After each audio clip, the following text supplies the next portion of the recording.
actually get started with the content.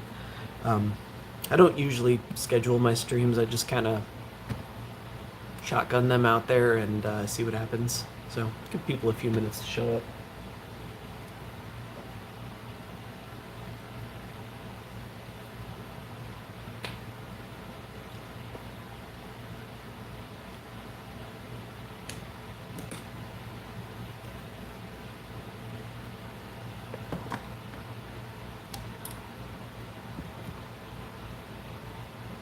Hello there, Hayden.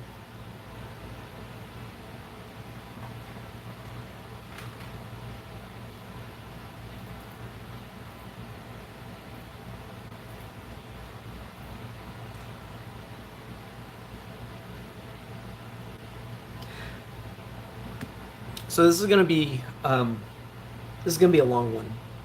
I genuinely don't know if I have it in me to finish this in one sitting, but we'll try.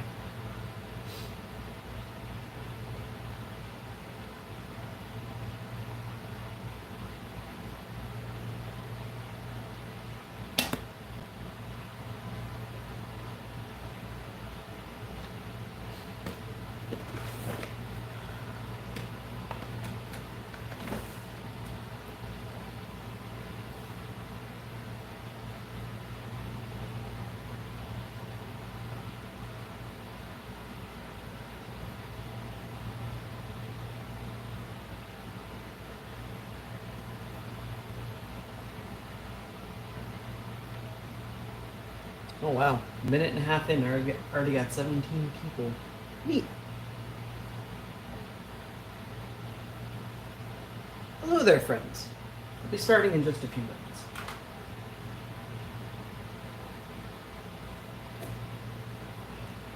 I feel it is my civic duty to remind you to make sure that you stay hydrated. I'm doing my part here.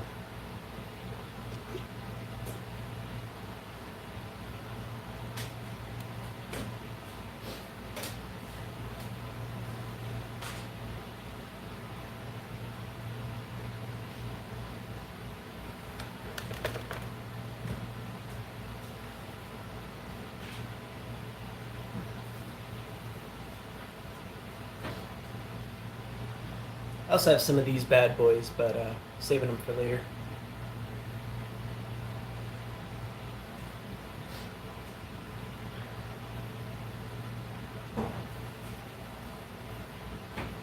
You know, you gotta pregame with the other stuff.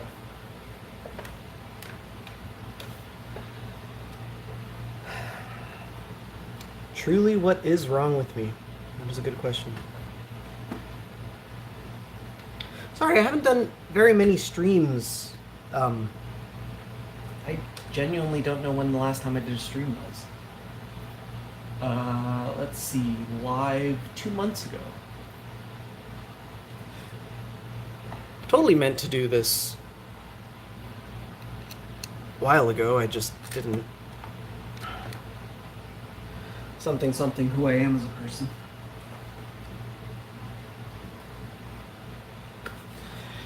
Alright, so, like I said, we'll get started in just a minute here, but I might as well give a spiel on what the heck this is. James, my intention is to do this in one sitting, but I am a little bit hydrated, and that might not happen.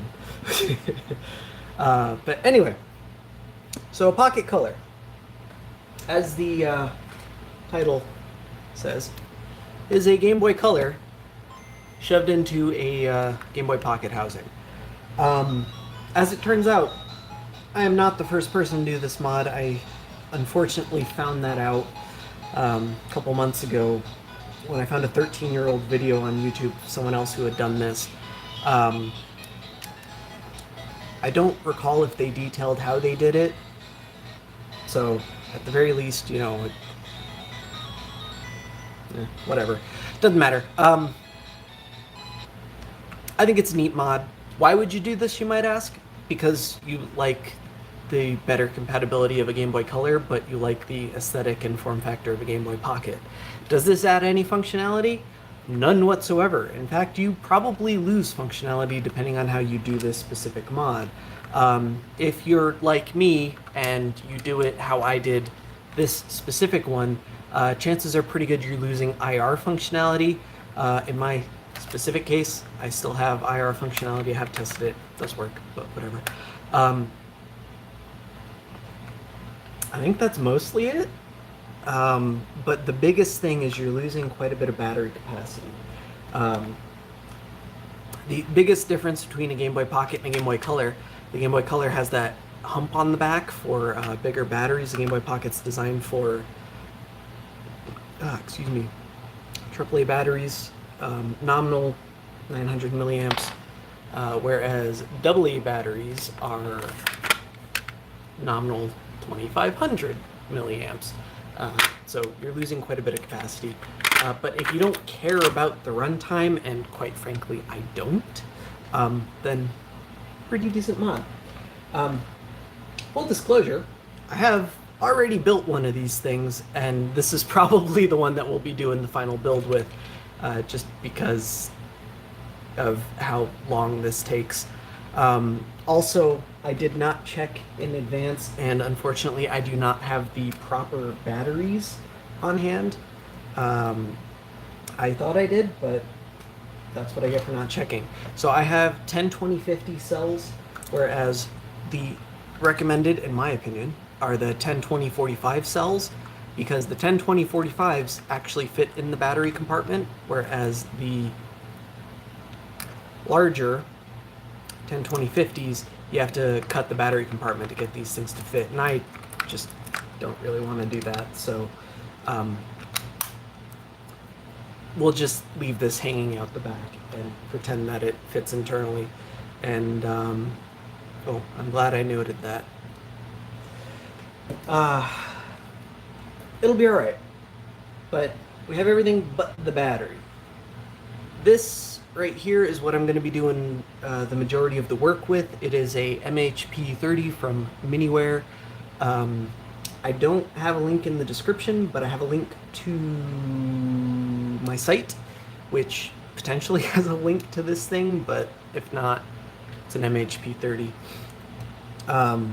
Highly recommended for something like this. It makes this whole process like stupid easy. I love it, quite frankly.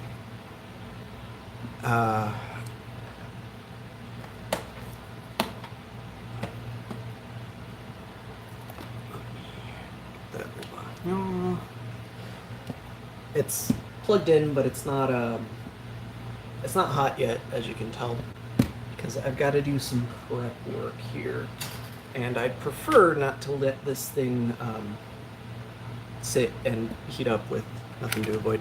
So here's our donor.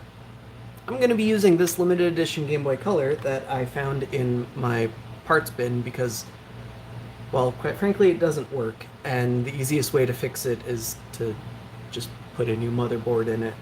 I never got around to that. I bought this thing like really cheap as far as Game Boys go. When I bought it, it was more expensive because it was a limited edition, but it was also extremely cheap because it didn't work. I attempted to refurbish it, and it did work when I refurbished it, but it doesn't work anymore, and I have no idea what's wrong, and I don't really care to find out, to be honest. Yeah, nothing. Doesn't matter. I have already started using this thing for parts anyway, so it doesn't even have a, doesn't even have a cart slot in there, but doesn't matter. It just saves me time. I have a cart slot. Just totally misplaced it because of who I was person. There it is. We'll be using this one. This is actually a aftermarket cart slot. This is not OEM. I can't share details on it yet, but they're coming. Trust me. Since, you know, here's one. Anyway, I guess let's get started.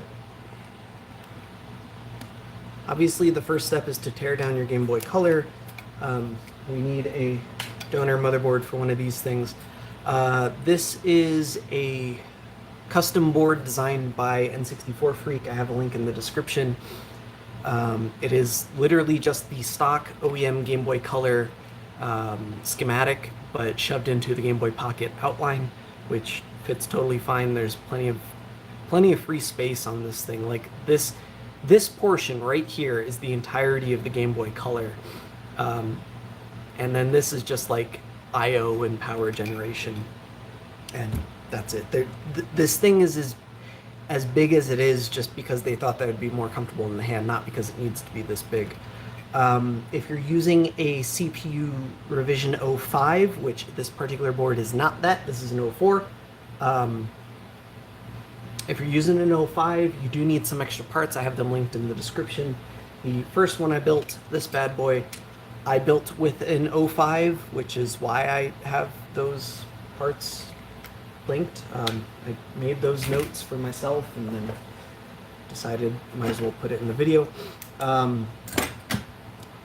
But otherwise, just about any 05 or earlier revisions should work. If you have an 06 revision, which again this is not, that's not going to work for this. The biggest difference between the 06 and the previous revisions is that the 06 has this chip integrated within the SoC, so there's no external SRAM.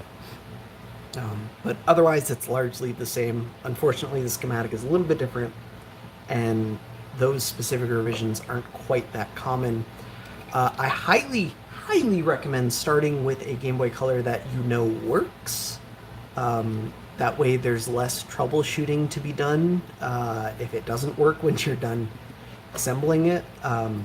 But in this particular case, this thing has a lot of water damage that I don't feel like troubleshooting and fixing, so we're just gonna pull the chip and hope that that all the components themselves are fine and only the board is damaged.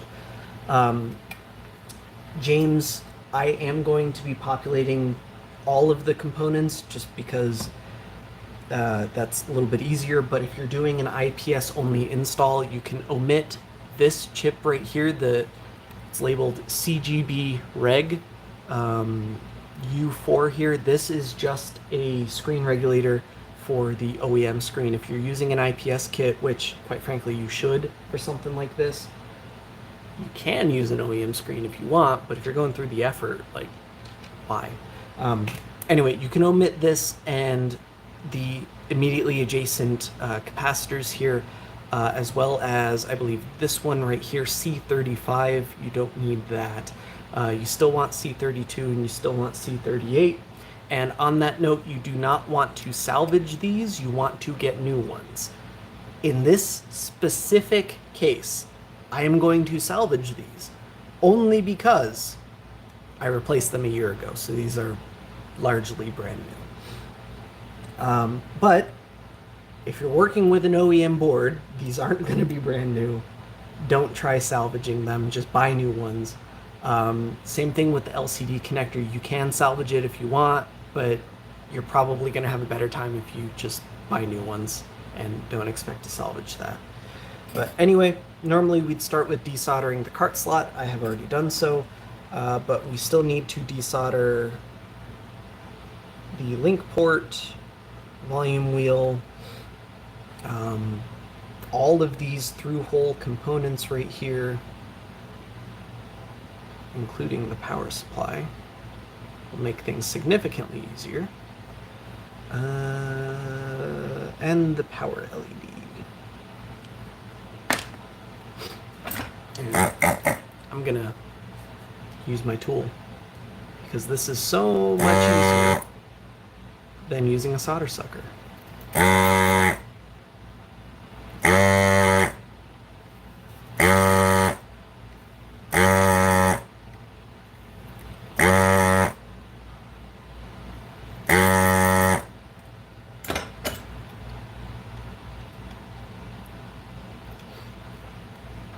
And, oh, I totally forgot to hit that middle pad.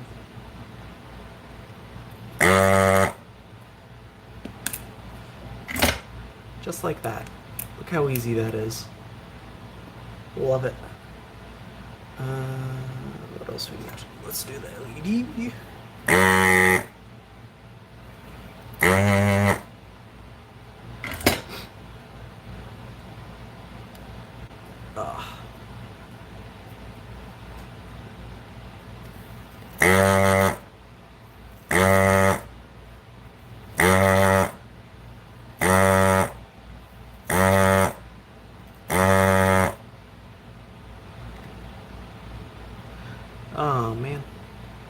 other tip on this.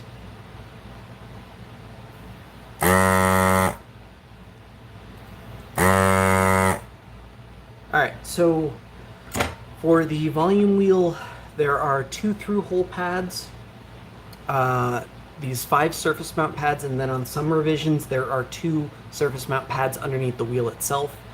I usually just desolder the through-hole pads and then do the rest on the hot plate. Seems easier.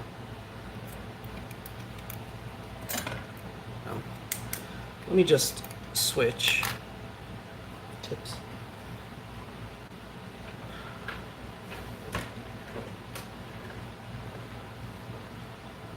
Get the wide one in there, huh?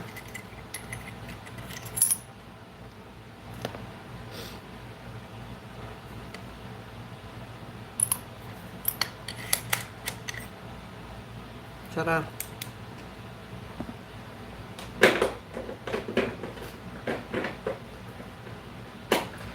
And then we just don't touch that because that's still 8 million degrees.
So cool thing about doing one of these mods with a water damaged board is you don't really have to be careful about desoldering these things properly. You know, in case you lift pads or moving this shit, because I'm never reusing this board. This thing has seen better days. I don't need to remove the battery terminals. We're not going to be reusing them, and I don't really think they're in the way of using the hot plate. So I think I'll leave them as is. I should remove that wire, though. I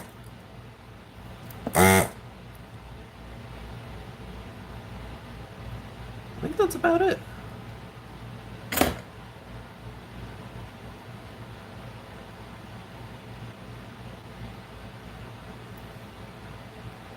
They do make aftermarket link ports if you don't want to reuse yours, but despite the water damage on this board, this one is in shockingly good condition. Same thing with these ports. I don't understand how the board was so water damaged and these ports are basically pristine. Like that's... Oh, that one's not really pristine, is it? But whatever. It might be fine. Otherwise, I think that's it. I think we can start desoldering.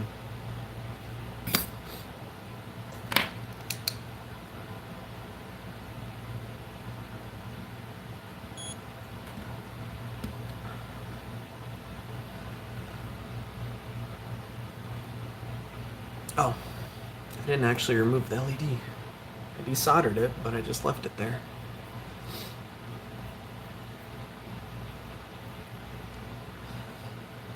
So I'm probably going to start and end with the parts that are most sensitive to heat, which means I'm going to desolder the volume wheel and the LCD connector first. But I'm probably, and the power switch, but I'm probably going to solder them last. Same thing with these IR LEDs. Here is the polarity and order in which they go, because I'm definitely going to forget that later. And oh yeah, this thing has a damaged power switch. You can see the slider poking through the back there. I need to replace that at some point, but otherwise this thing's totally good to go. I have another board that I wanted to use this thing originally, but then I found this board and I think we're going to use that instead. This one's also water damaged, but to a little bit greater of an extent. And I have not attempted repairs on the other one. Component-wise, they look about the same though.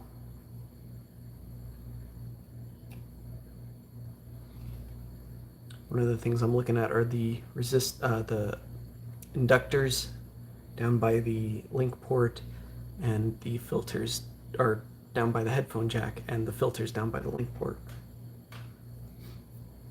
I know those are some of the biggest changes they made.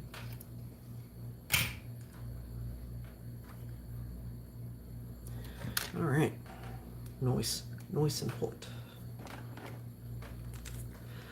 Oh, and yeah, this thing is 100% going in the bath once we're done here.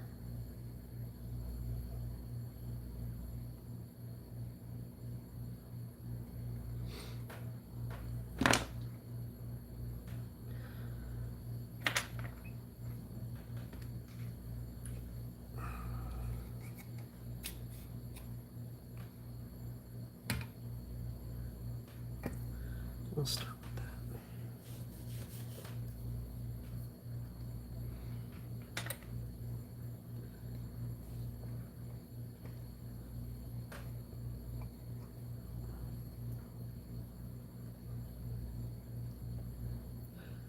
So this part, the volume wheel, to my knowledge, it cannot be desoldered with hot air because all you're going to do is melt this plastic wheel. You need to, maybe you can do it with hot air, but you definitely need a board preheater at the very least. I have had success just desoldering it with the hot plate though.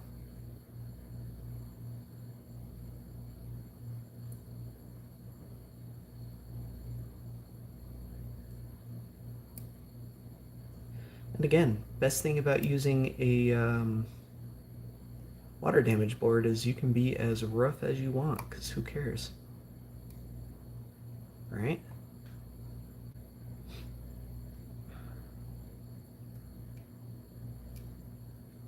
There we go. And yeah, there are those two surface mount pads I was talking about.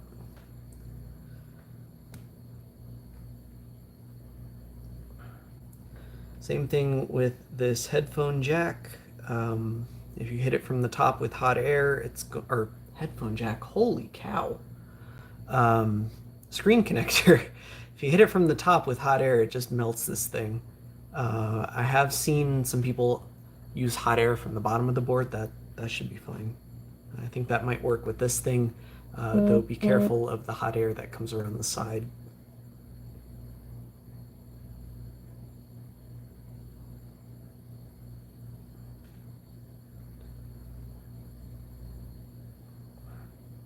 Also, you can just buy new connectors and that will make your life so much easier. Ah, shoot. I accidentally bumped those capacitors.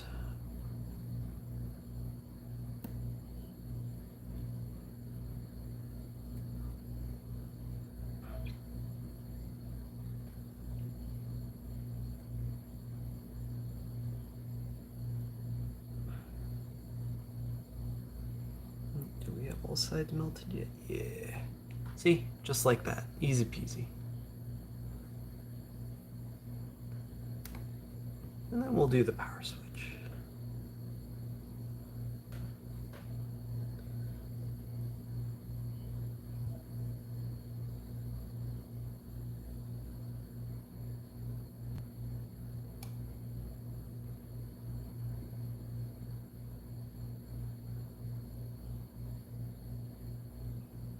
Ta-da!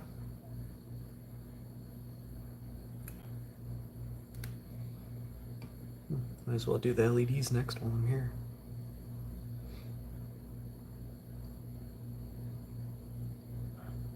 Though of course these you can just do with a iron.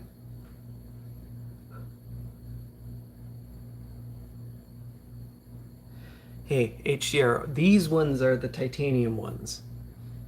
These ones are just the cheapo steel AliExpress ones, but the coating came off because I put them in the ultrasonic. A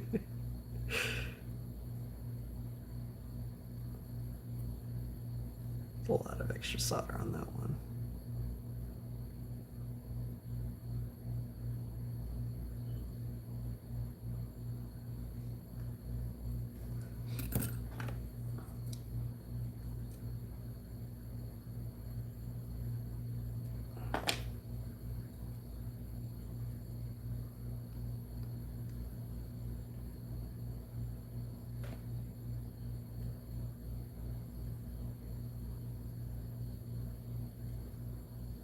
There we go.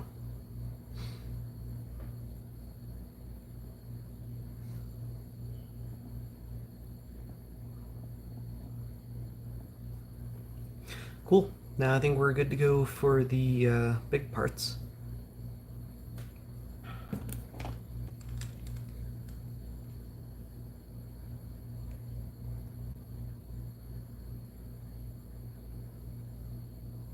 Oh, that's already desoldered. I like to start with the big chips just because it's kind of difficult to work around them. Well, to work around the smaller parts usually. Oh, I should have just lifted that off. Ah, of course. Of course. Of course. Okay.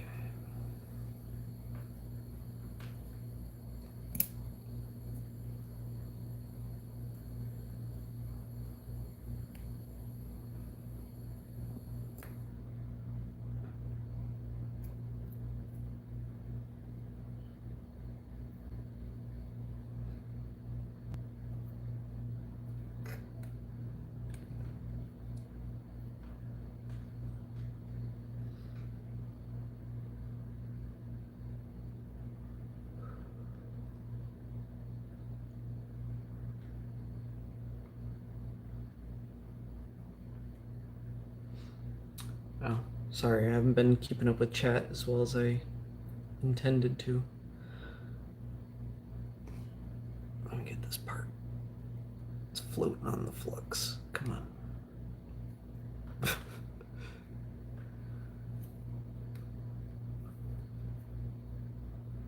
In the ultrasonic cleaner, I have a dedicated solution, SRA 35 or something like that. Um, it it works exceptionally well. It's just expensive. I don't have a solder exhaust fan. I highly recommend one. All of my fumes are like traveling that way because my computer is right there and that's where the heat intake is. So I've been using that as a solder filter. Um, Probably not the best idea, but I've been doing it for years now with seemingly no ill effects, so I don't know. Seems fine. I think that is all of the big stuff.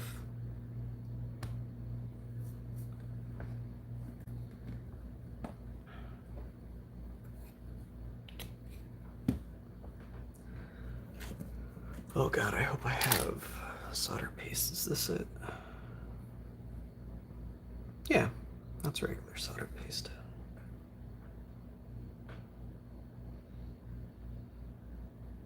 Oh no, it's a little dry.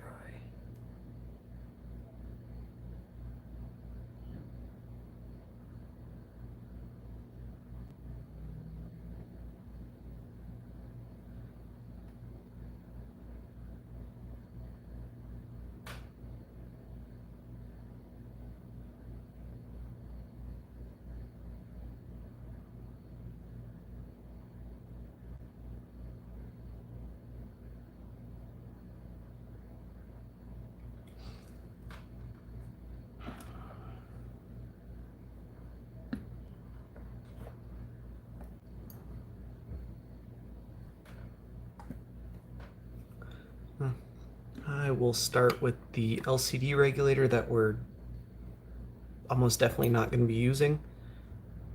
aside from maybe in testing, only because that is in the top of my sticky pile.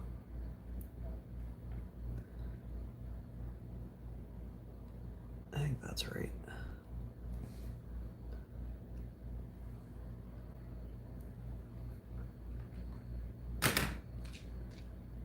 Yeah, that looks right. There's supposed to be a little dot in the corner, but mine's full of flux, I couldn't tell.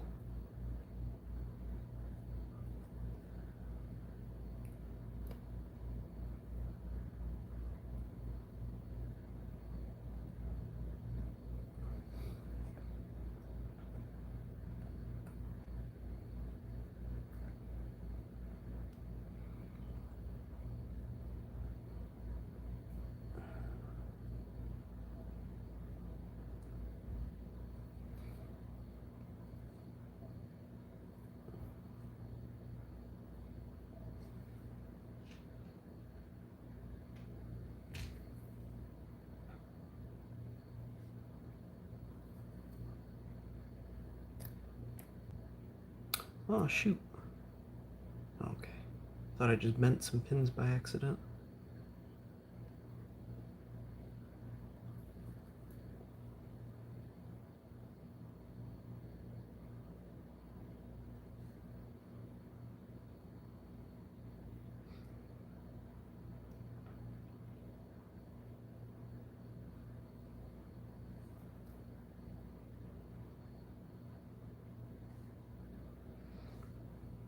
Alright, and so right now I don't really give a hoot if there are any shorts. I can clean that up later. Gonna end up doing a lot of the soldering by hand anyway, but this still makes the work a lot easier. Oh my goodness. Whoops. Unless I do that.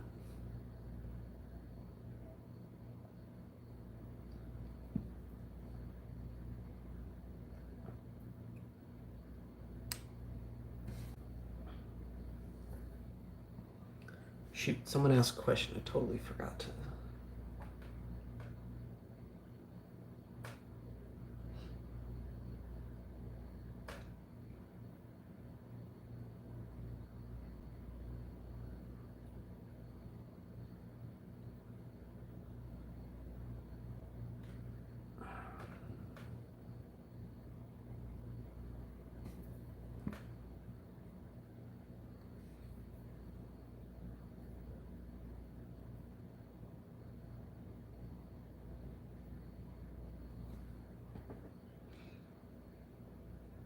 Let's just give it more flux.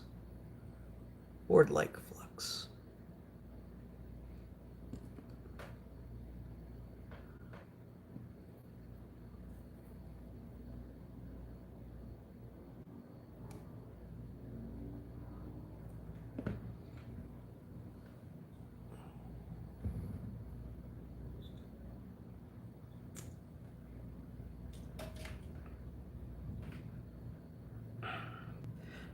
Yeah, I highly recommend a fume extractor so that you're not breathing this junk in. Like I said, I personally just use my PC because it's right there and that's where the intake is and it's filtered, so whatever. It just means I need to clean the filter more often. Really not that big of a deal in my opinion. Of course, I don't recommend that, but I mean, at least I'm not breathing it.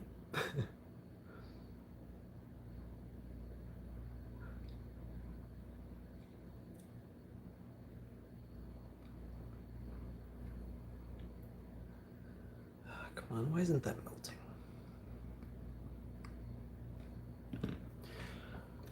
Let's use hot air too.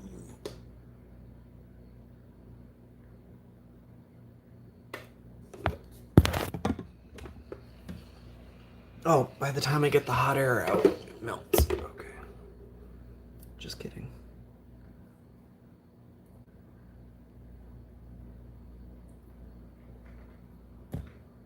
I don't know. Does that look aligned? You guys tell me. I can't see.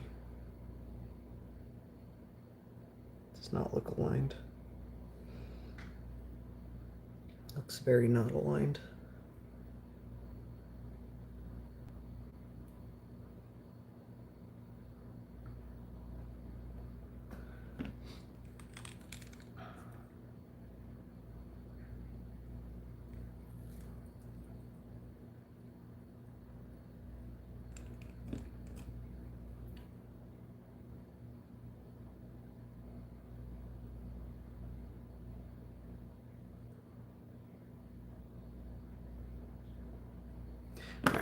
There it is. The hot plate is struggling with a part this big.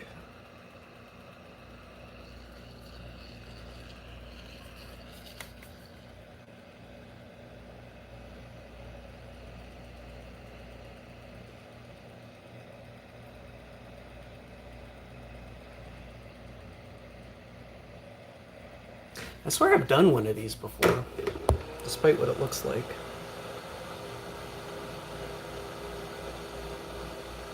I don't remember having to use hot air either. Whatever, that looks right.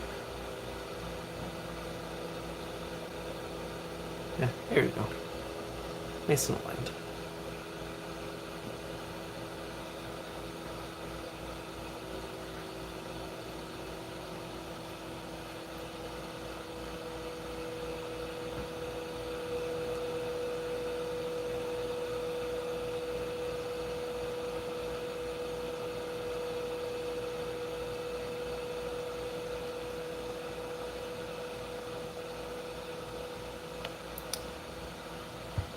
I hate when the tweezers are stickier.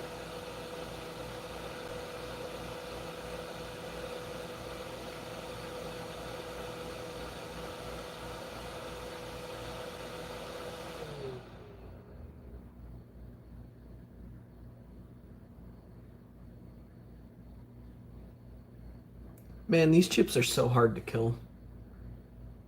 Like, granted, I did start with a non-working Game Boy, so if this doesn't work when I'm done soldering this up, we'll have no idea whether it was my gross neglect or if it just straight didn't work when I started. We can. I feel it's safe to assume that it's my neglect, if that's the case, but I think we'll be fine.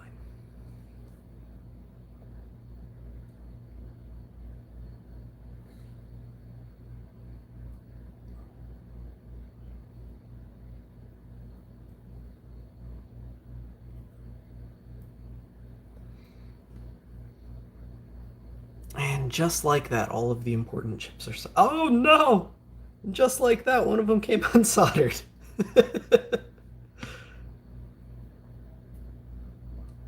The downside of using as much flux as I did. Come on.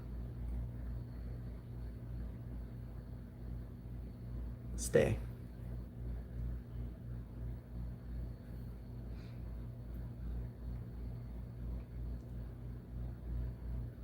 Okay, let's try that again.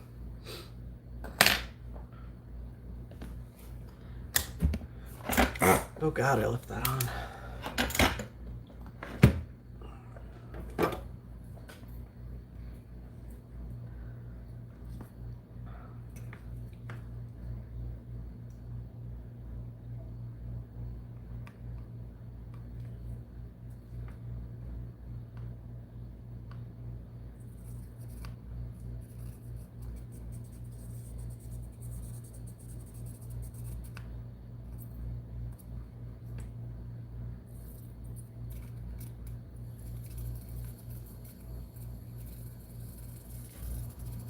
Ooh, that is a lot of extra solder.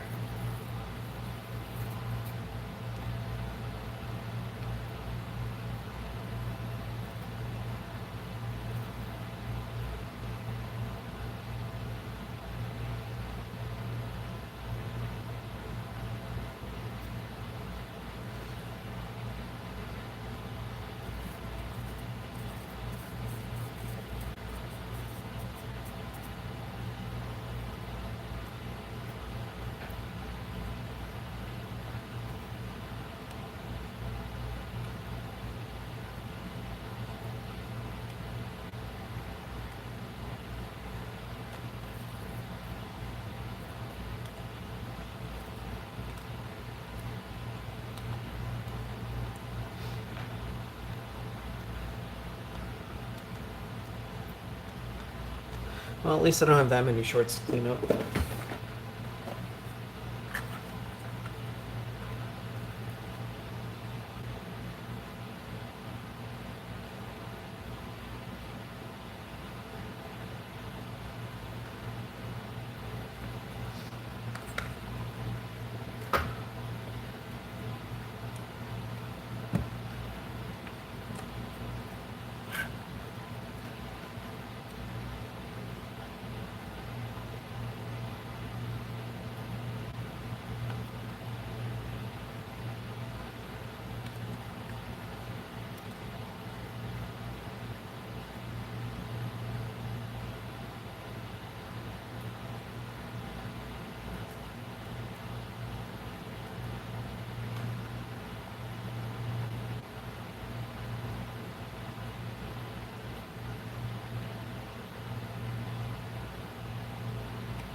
Oh man, that chip is not even close to centered.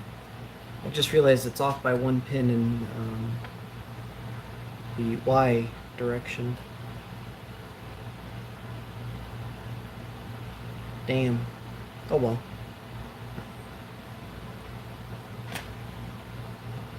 I can fix that.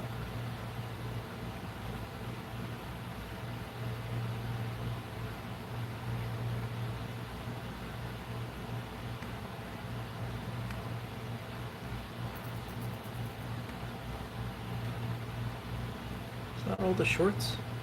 No.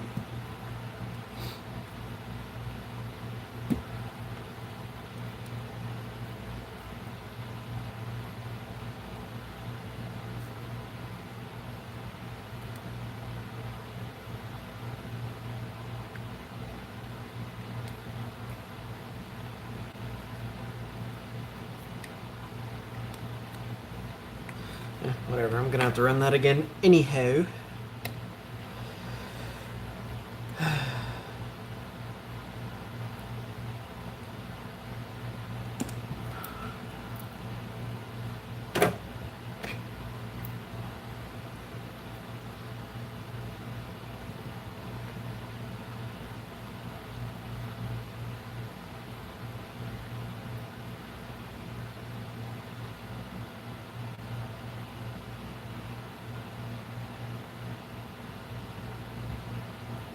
Yeah, I'm sorry for the quality. That might actually be an issue on my end. Um, I will fix it soon, I promise. This is actually the last stream I'm doing here. I just bought a house. I'm moving next week, so yeah, I mean, um, but my Wi-Fi is less than ideal. Let's just put it that way. And there's not a whole lot I can do about it with the channel crowding that we have in an apartment complex.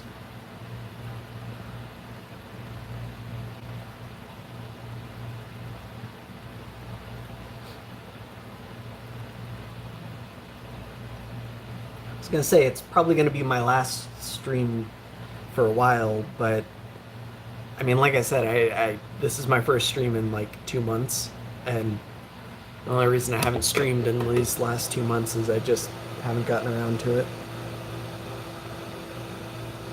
Oh, no! No! I pushed it way too far and just totally threw out all of my work.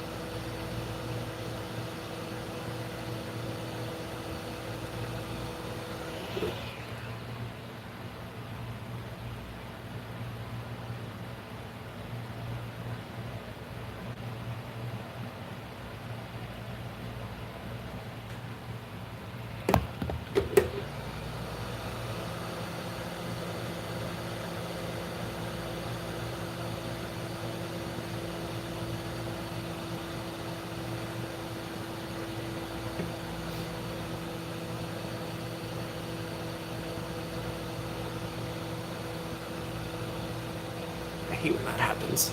That's yucky.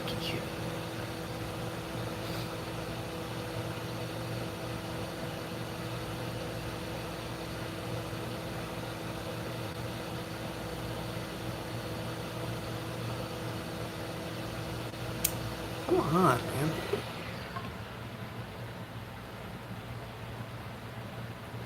This works totally fine off camera, and then as soon as I turn the camera on, I can't solder worth the damn. I swear.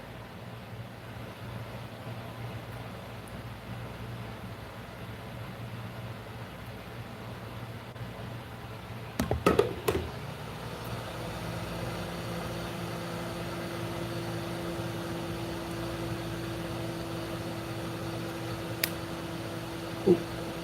Now I know it's too hot. I think we're fine, though.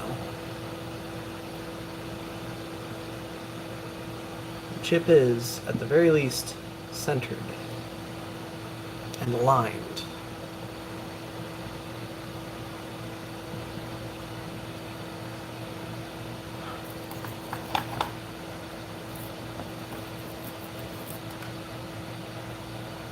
Oh my God. I never realized this, but you stick the tweezers in the brass hole. Cleans the flux right off of them too. Not just the soldering iron.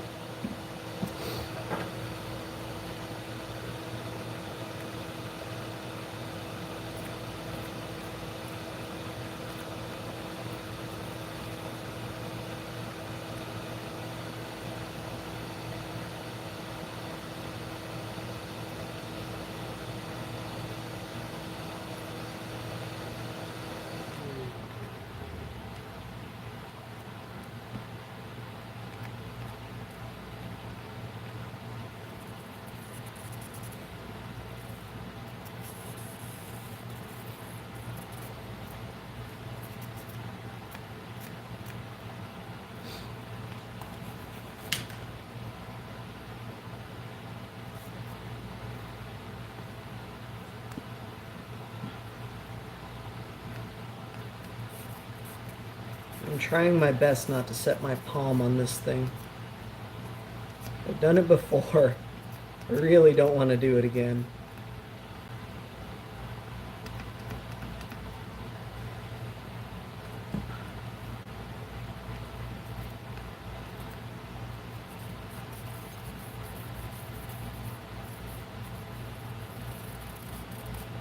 Alright.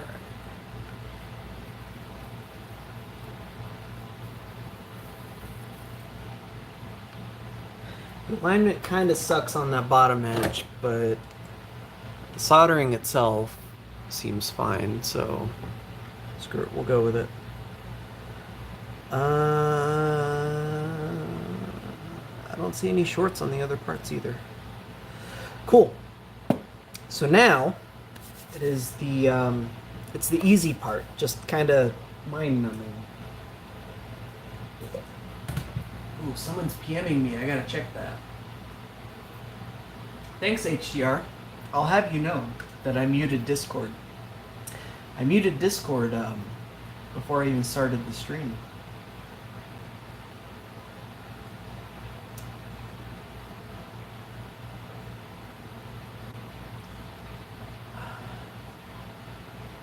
Joseph, I just saw your comment asking about your GBA game. I genuinely can't say without having a closer look. You should probably create a troubleshooting thread in the Game Boy Discord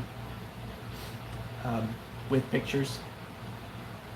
I don't know that a YouTube live chat is a sufficient place to do that. Sloppy puppy. I actually have a video on a Lenovo X250, I think it is, where I redid the wireless antennas. That might be helpful. I don't know. I don't know that an external antenna is going to grant you that much more range, though. It kind of has more to do with the card itself and whether it has the appropriate gain for the antenna you have attached.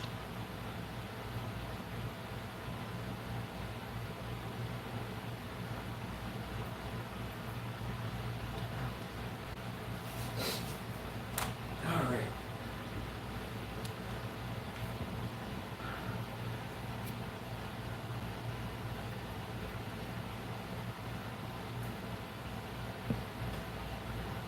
So here's my method for doing this.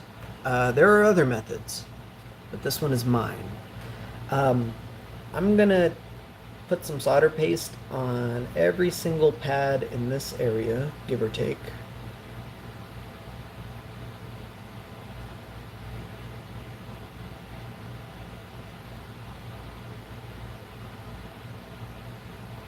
Aside from the big-ass capacitors, we'll do those last.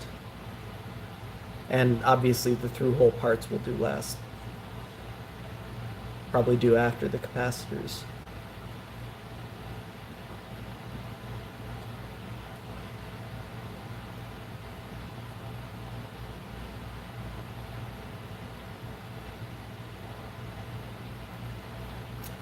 But with solder paste on there, then I'm going to take this board, stick it on the hot plate, and if all goes well, might as well add some flux, huh?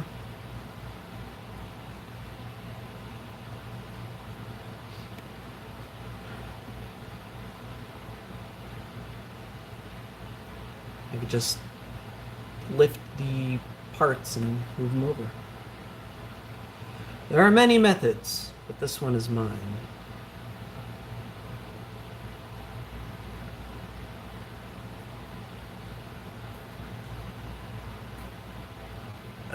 That's F1. It goes right there.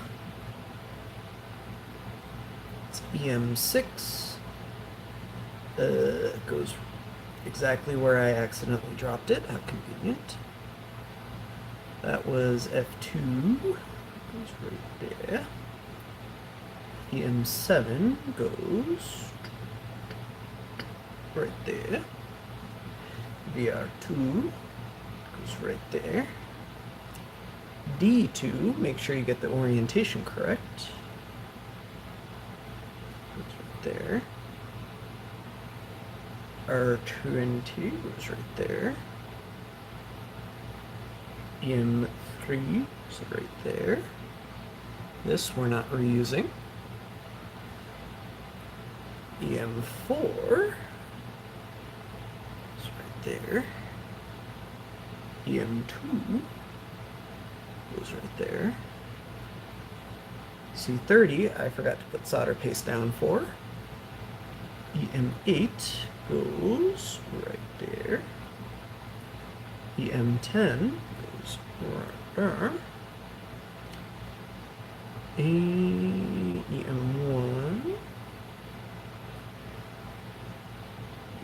EM5. And I think that's about it. Get this big chunky cap off.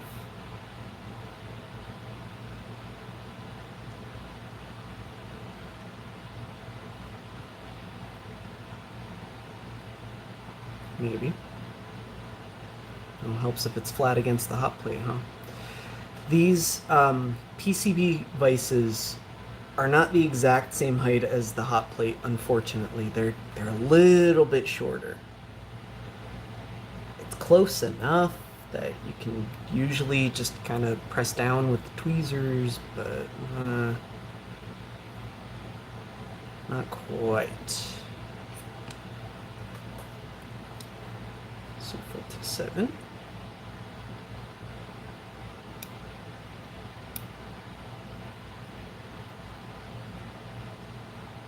Give me the cap. There we go.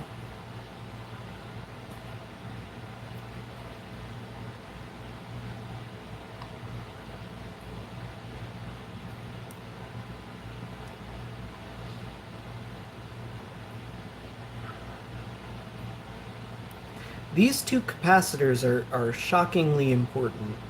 I've seen, oh god, it's stuck to the tweezers. I've seen Game Boys fail to boot certain games without them.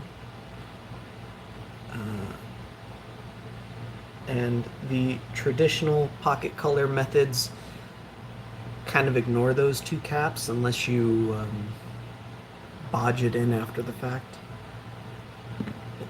Let's, oop, that's not solder paste.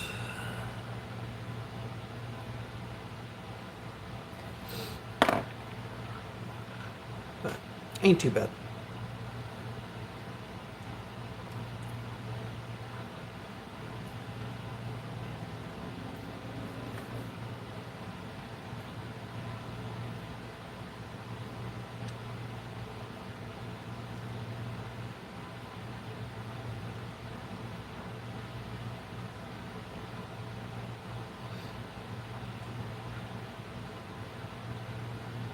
Come on. You can do it. It's not flat against the plate, is it? Nope.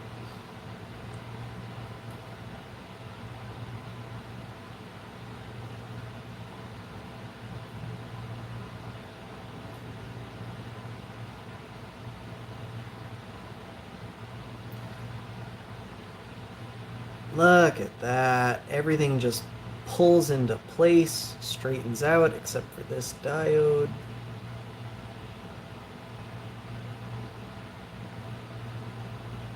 And these two fuses, because they're freaking huge. And this resistor, because I put way too much solder paste. And that filter, because reasons, I don't know. But everything else is good.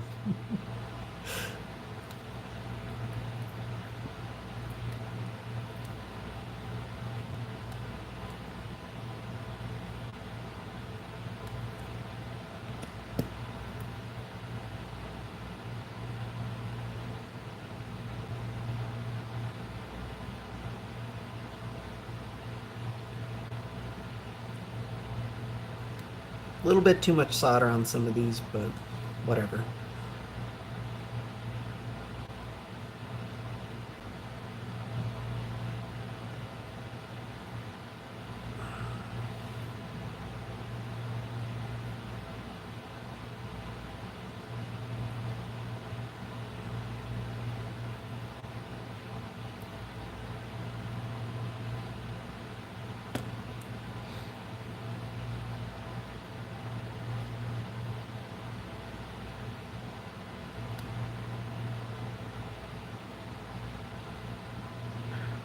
And just like that, everything on the bottom is soldered. Except that I want to touch up this joint because it does not look so great.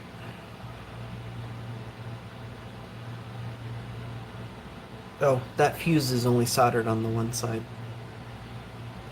It's an easy enough fix, but it'd be annoying to troubleshoot.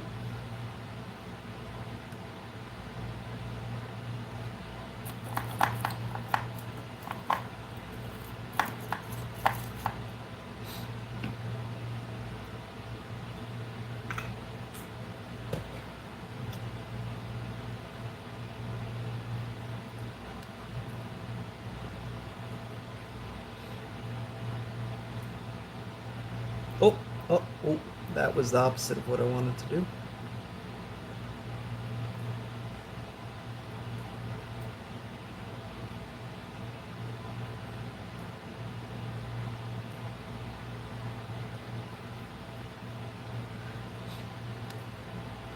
Excellent. Best part is, this thing should still technically be in calibration if I use the original screen for this. I'm not going to, but technically it should be. And that's it. Now we just do that for each section. I think my next section is going to be down here underneath the CPU. But first, a quick message from our sponsor. No, I'm kidding. I'm just going to go to the restroom. I'll be right back.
It's all this hydration, man.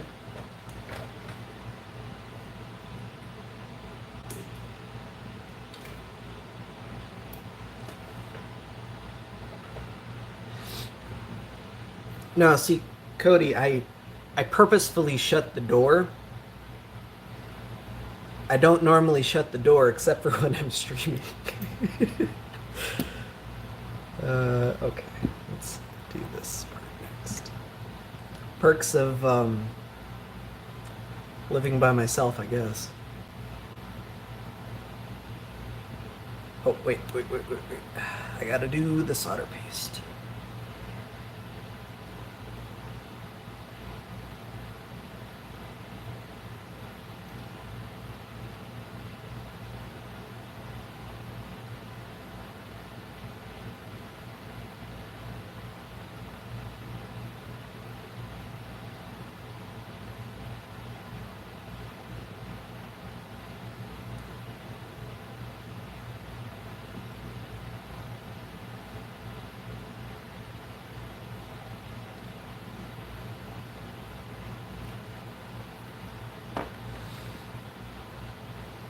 Yeah, that's probably fine.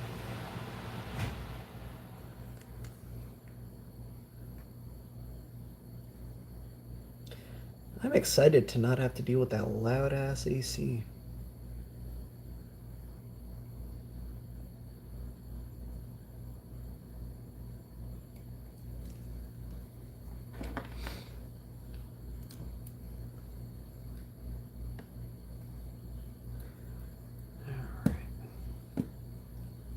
Make sure you check the label because not all of the components are in the same place, though most are.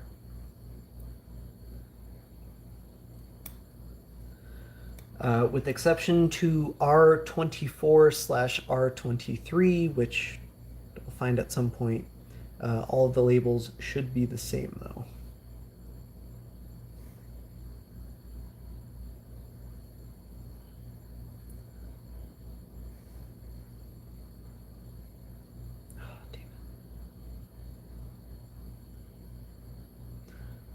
Ooh, that's nasty. I'm gonna have to pay attention to that when that resolders.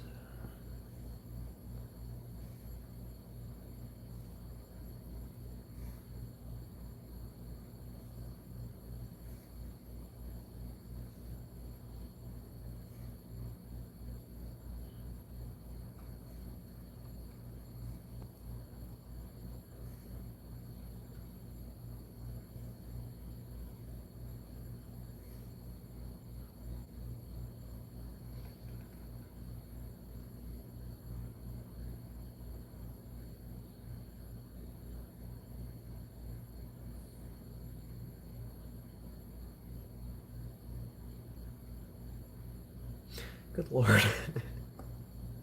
Uh-oh. I hope that was C40.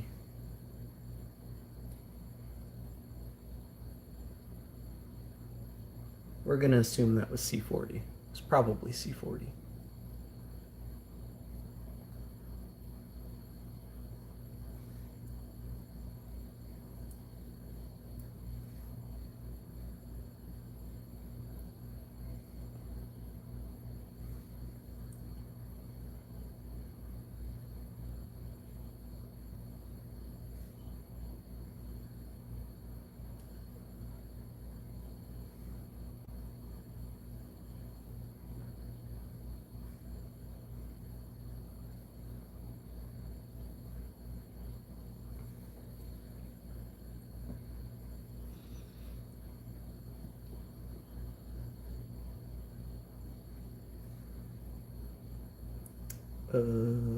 What?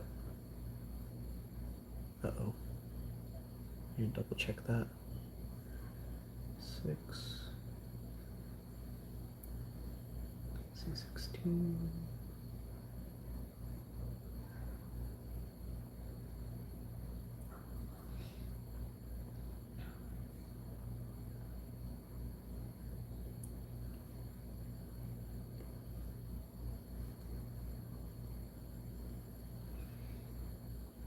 Cool.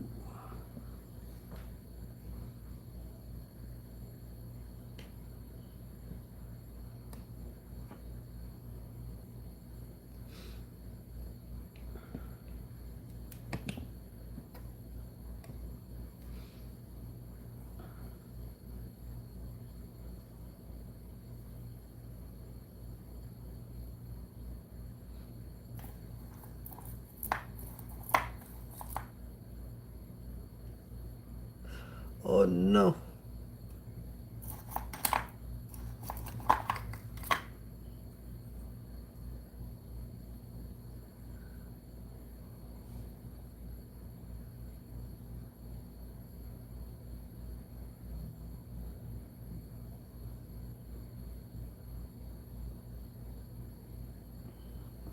So that's why you don't want to do too many components at the same time in case they decide to start dancing around on you.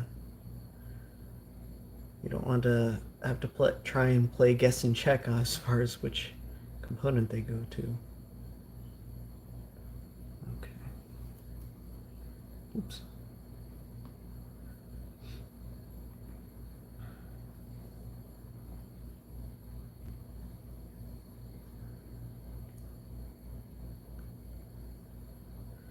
Ooh, there's a lot of solder on that one.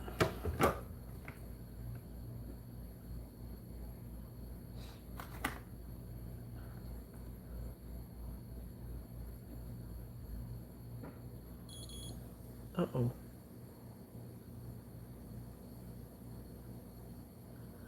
It's unhappy with me for something.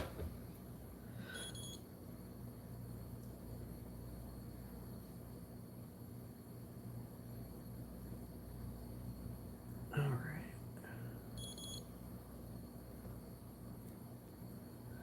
Why are you blinking at me? Warning. What warning?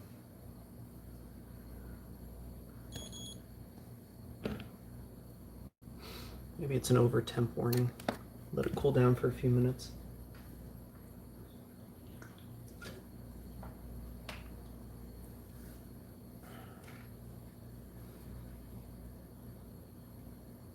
That's what I get for going to the bathroom while it was heated up.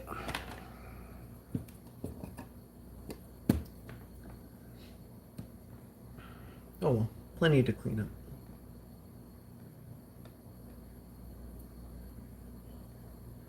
I want to make sure there's no shorts on these bad boys because the pins are really close together.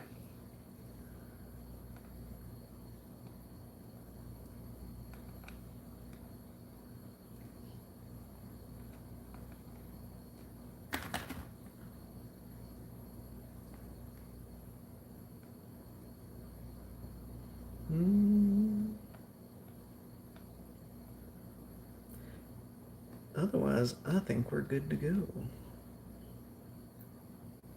Oh, no. Now we're good to go.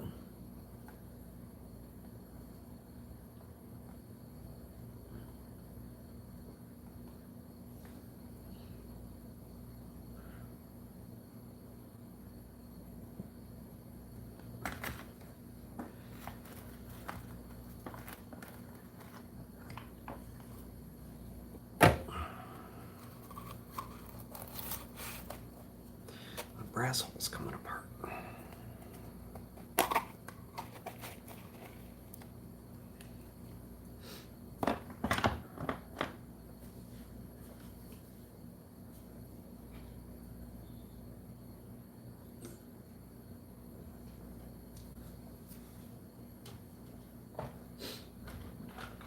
So, Ricky, on topic of those macro faceplates, let me get a game.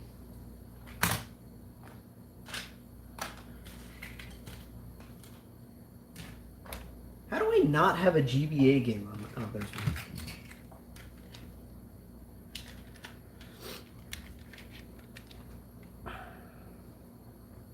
I'm just saying, you know, hang on. There's some good stuff coming.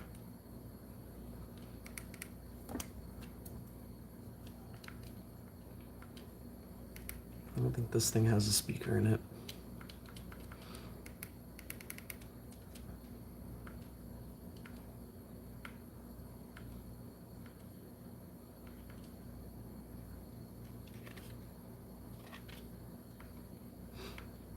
Of course, this one doesn't have a touch digitizer either, but I think it supports one, technically. In this particular case, it has a laminated LCD in there, though. But I've been meaning to do a video on this thing. Haven't gotten to it yet. Anyway, prototypes. Fun stuff. Alright, are you still unhappy? The base of this thing is still really hot. It's probably fine.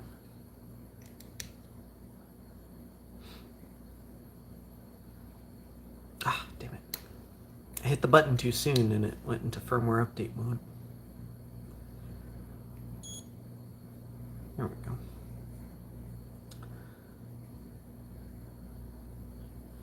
You're good to continue.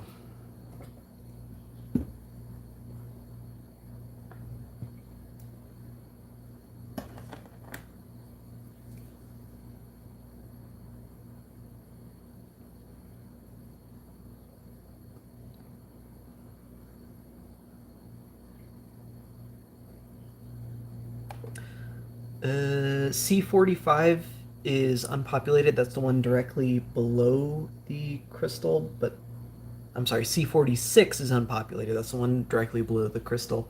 C45, the one directly left to the crystal, is populated, however.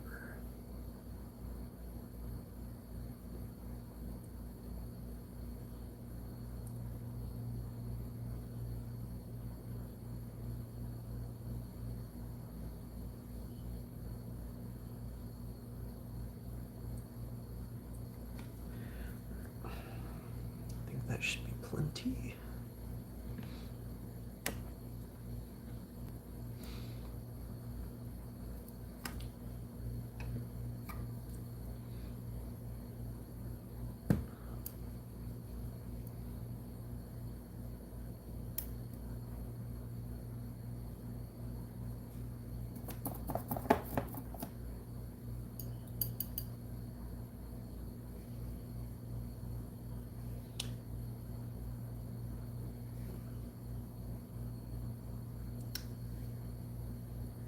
Oh no.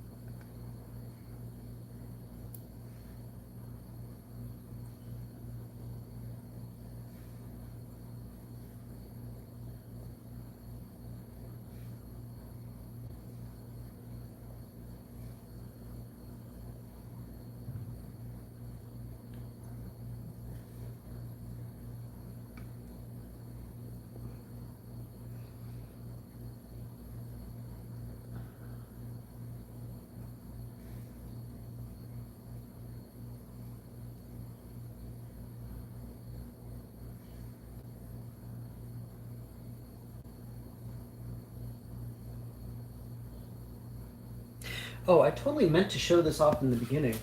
But if you don't care for OEM compatibility, there are other options out there, like Skimzor's board. Totally forgot to mention it. I even had it out on my desk to show off. I'm sorry. That is my bad.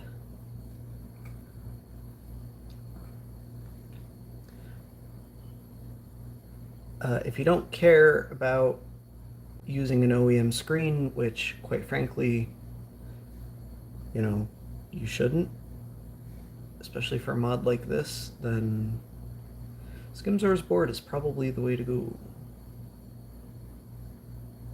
Oh my god, stop sticking to my tweezers.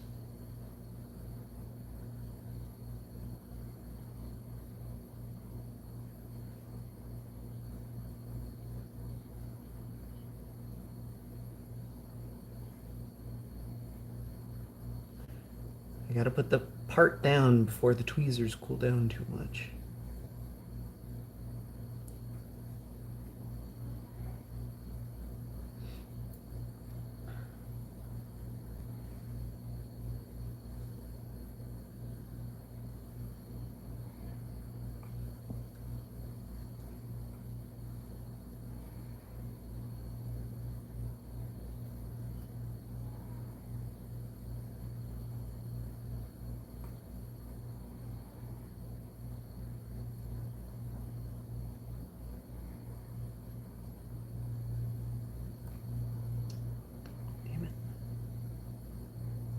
Gonna be a total mess.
Come on, you can do it.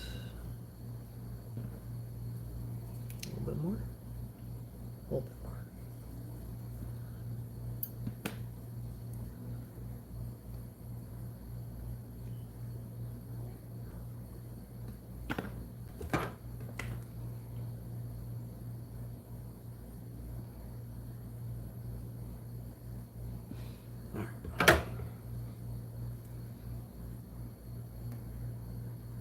Oh, I see the problem. This freaking thing is in the way still. Alright. Let's get this mess taken care of.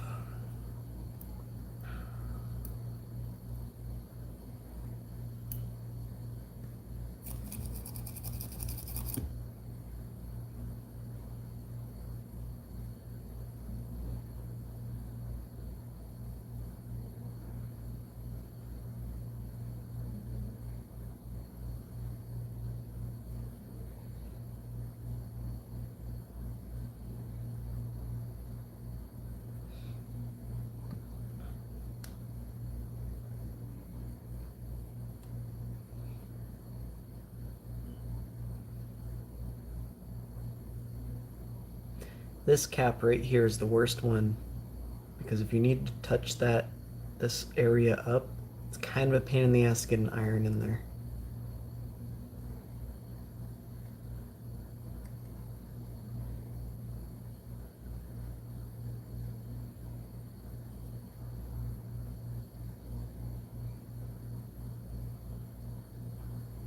The rest of these aren't too bad.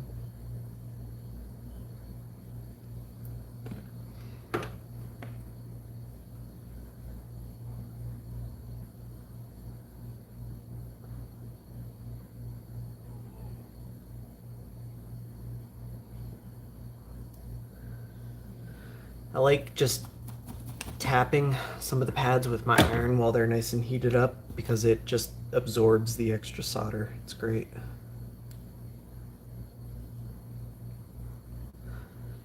And there's that segment of the board taken care of.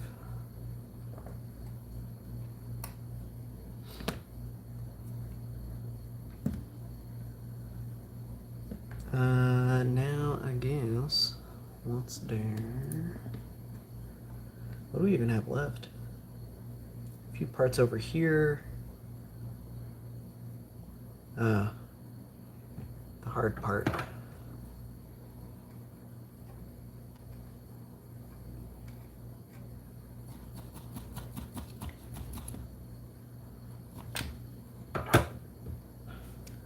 Some of the parts over here end up going on the opposite side of the board, so you have to pay a little bit more attention.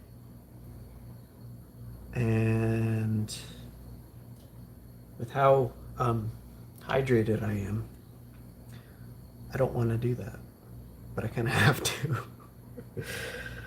All right.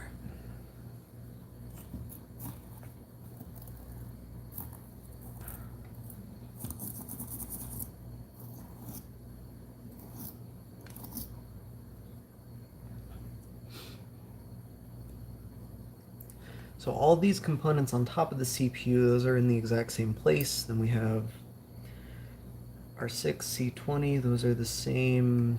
R18, all these are the same. 1, 2, 3, yep. Diode, cap, electromagnetic. And then Q2, yep.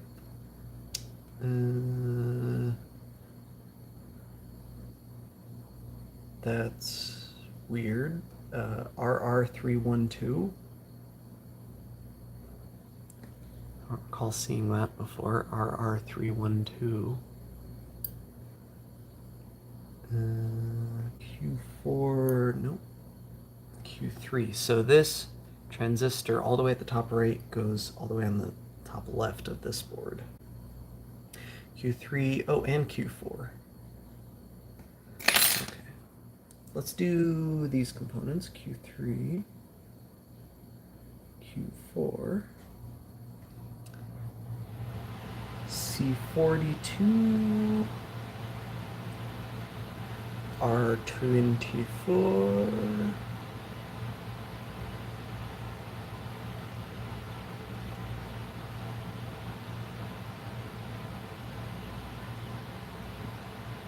C11, R14, R23, those are all over here as well, and R15,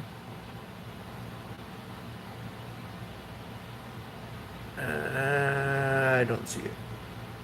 I'm sure it's there, but I don't see it.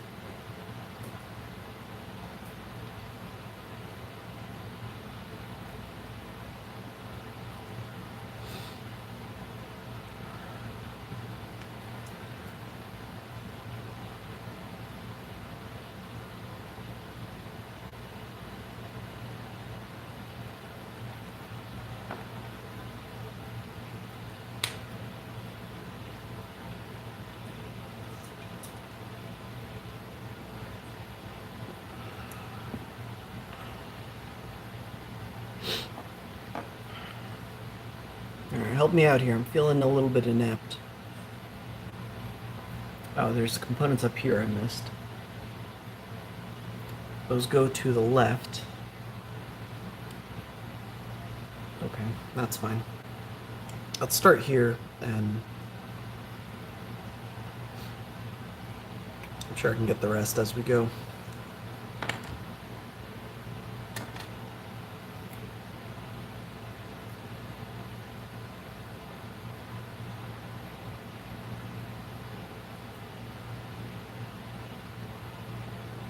This is my least favorite part.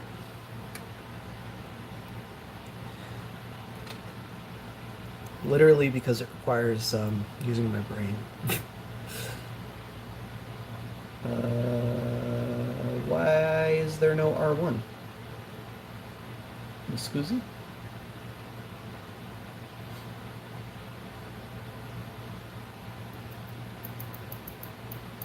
Oh, that should be by the power switch, that's right. So C34, C23, need a capacitor.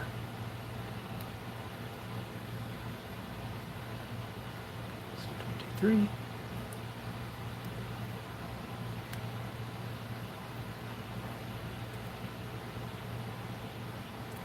R10.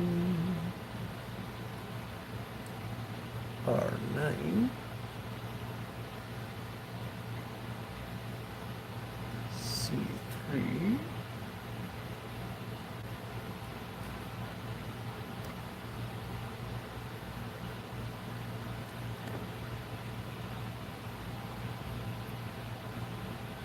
I'll just put flux in this whole area, why not? I don't give a flux.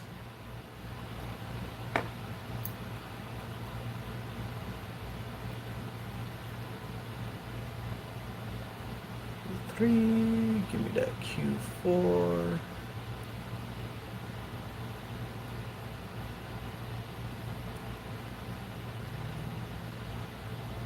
Uh-oh. Where is, I need C11. On C12. That's not what I want. Ooh.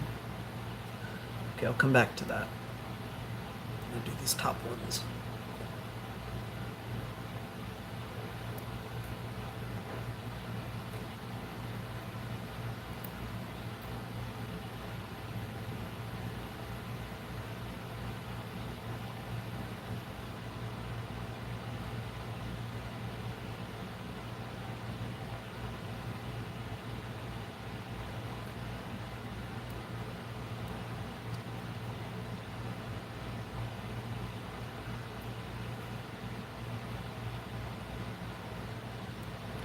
Alright, I need C42 and R24.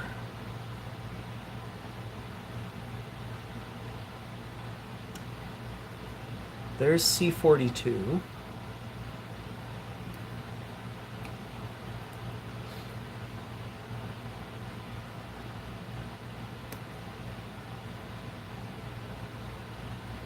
Give me the cap.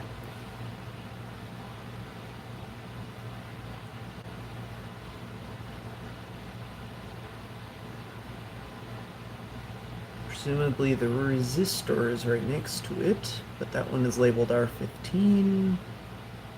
Was I looking for R24? R24 is this bad boy.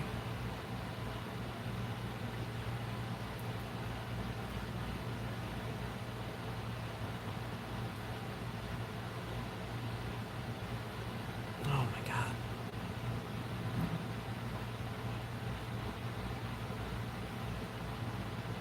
Stay. Alright.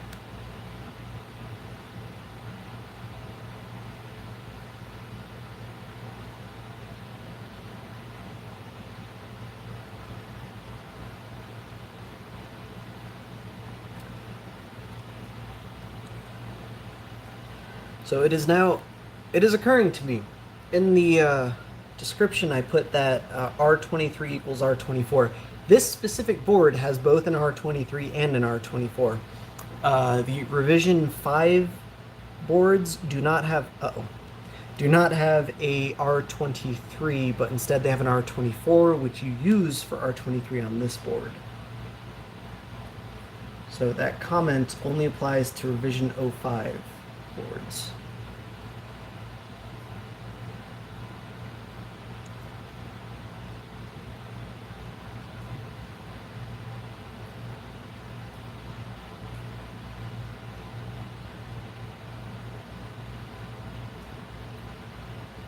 Stay. Oh my god, stay.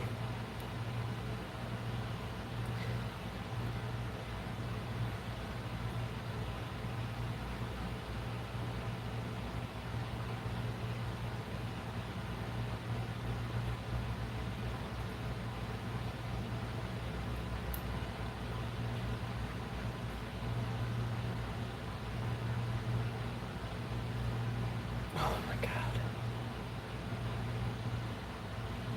Stay. Alright, that was R23, now we need R14.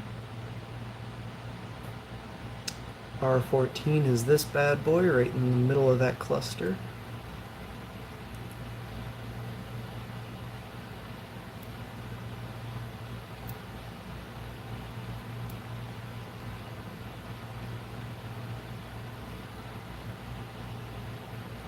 And then C11,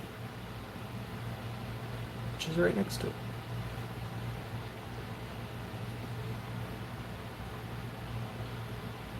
And R15,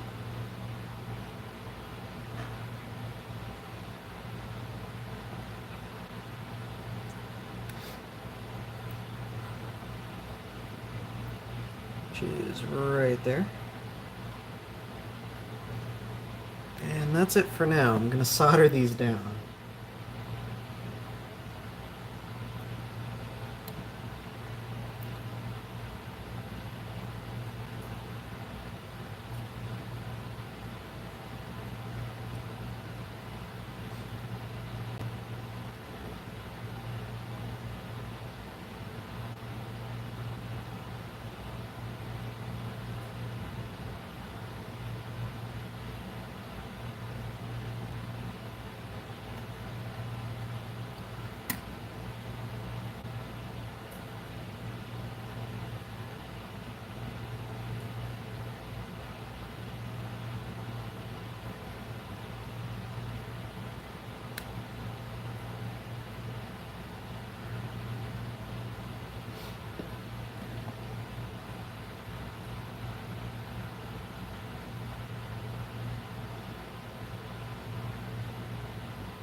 Ooh, that was a lot of solder paste.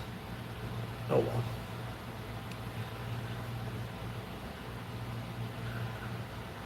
Perfect.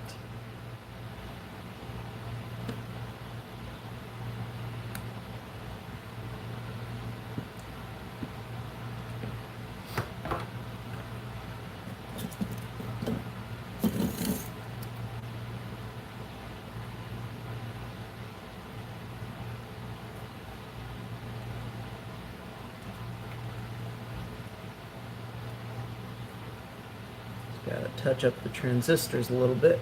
On both of them, I managed to only solder 2 of the 3 legs.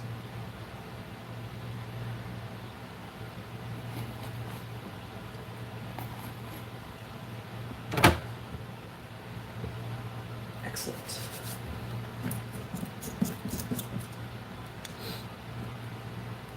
Alright, what next? Oh god, I need to touch that up. I don't know why I never did.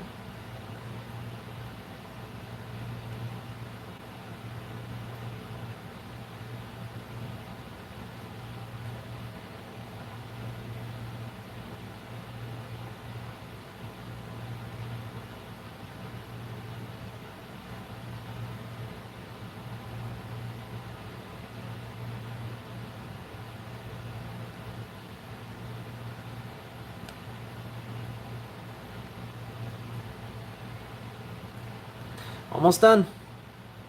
Look at that. Very few components left. Maybe we will do this in one sitting. Refill time, though.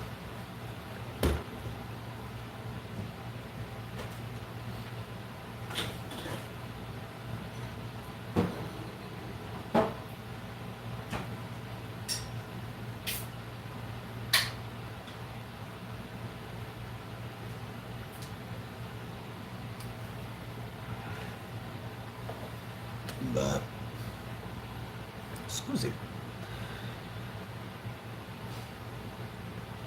Alright, the rest of these should be pretty easy and pretty straightforward.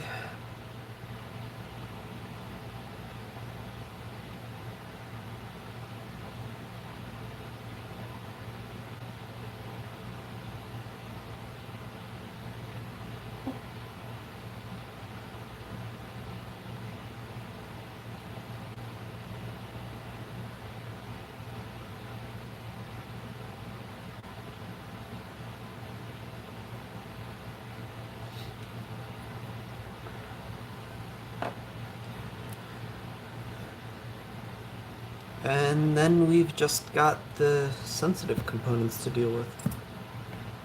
It'll be great. Let's start with R1, just because that's all by its lonesome.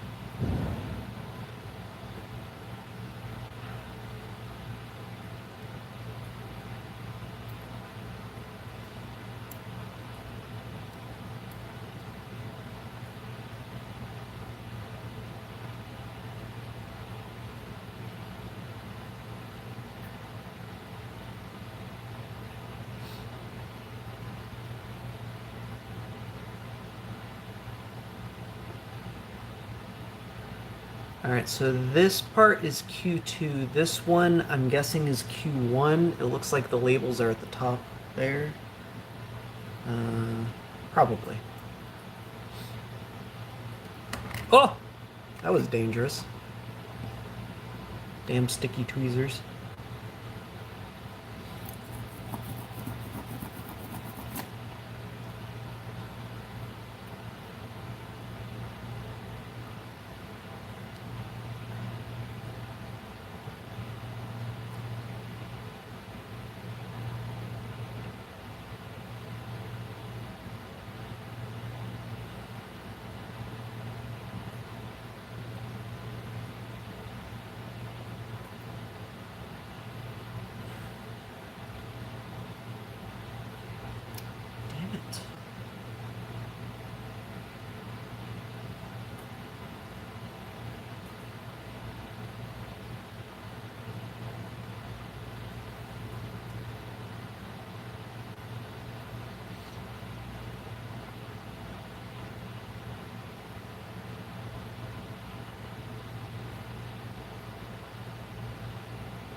sticky tweezer problem is easily remedied if I just move quicker.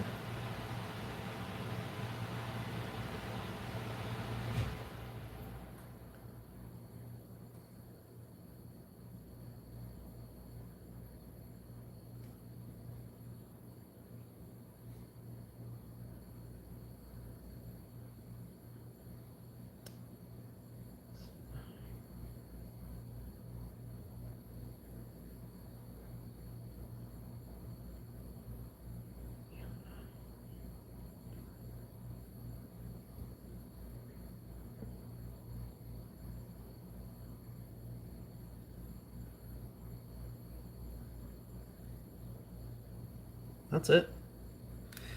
There are no more components on this board except for these two capacitors and the battery terminals. It's totally empty. I like them apples.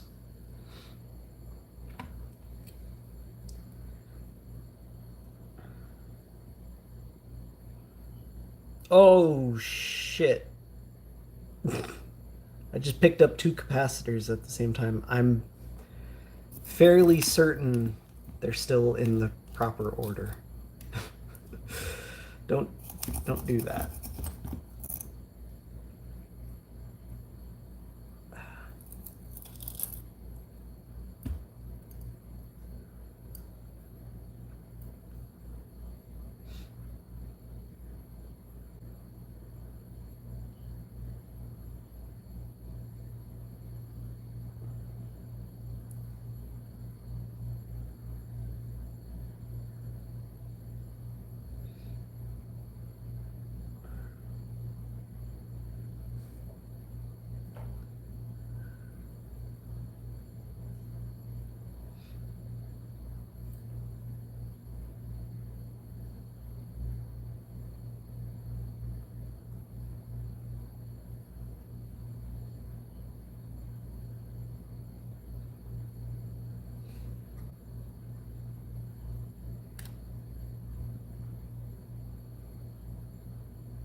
Oh no, don't do that.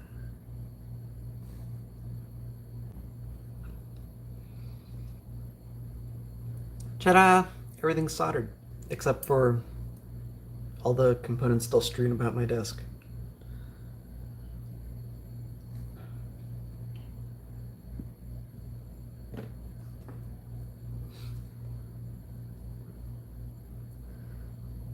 Like I said, I genuinely do not recommend salvaging these capacitors, and the single only reason I'm doing it is because when I attempted to repair this board, I replaced the capacitors.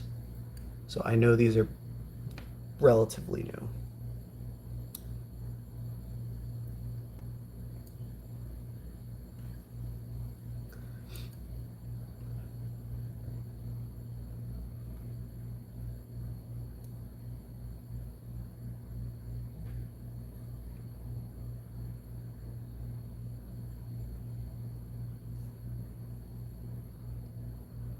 Come on, you can do it.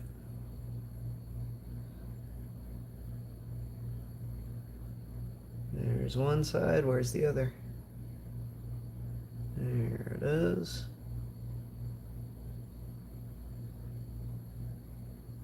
What are you doing?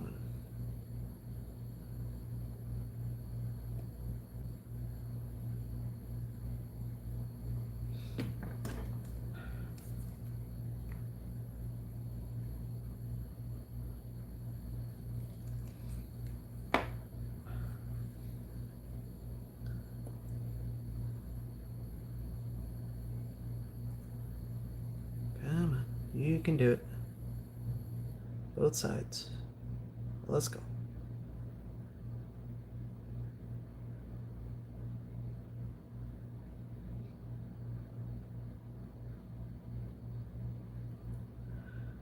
Good enough.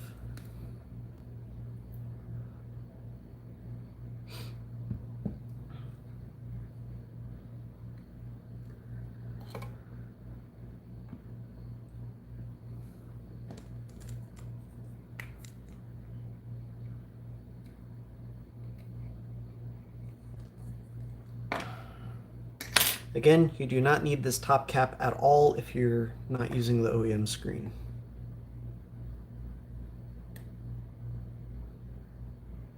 Or the OEM regulator for that matter. You can, but give me the cap. Give me the cap. Give me the cap.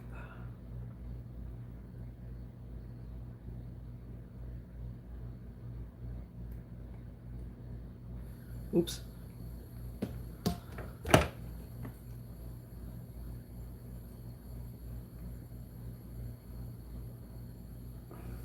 Yeah, that's what I get for being impatient. Oh well.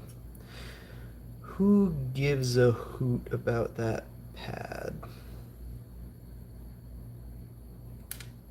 Oh, nuts.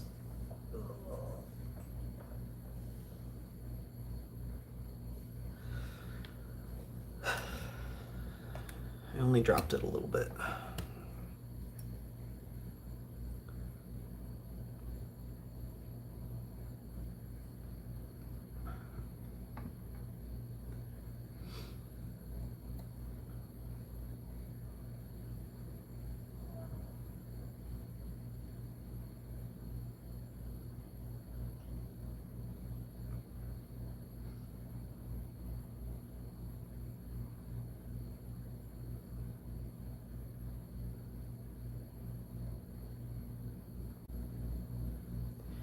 Give me the cap. Yeah, sure, let's just rip it off.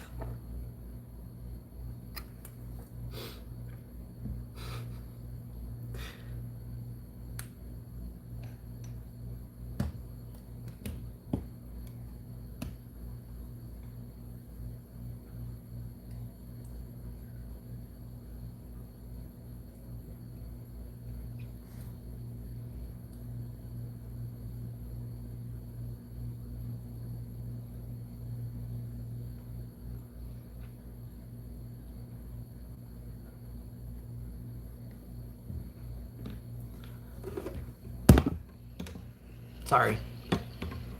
Hit the phone with the hot air.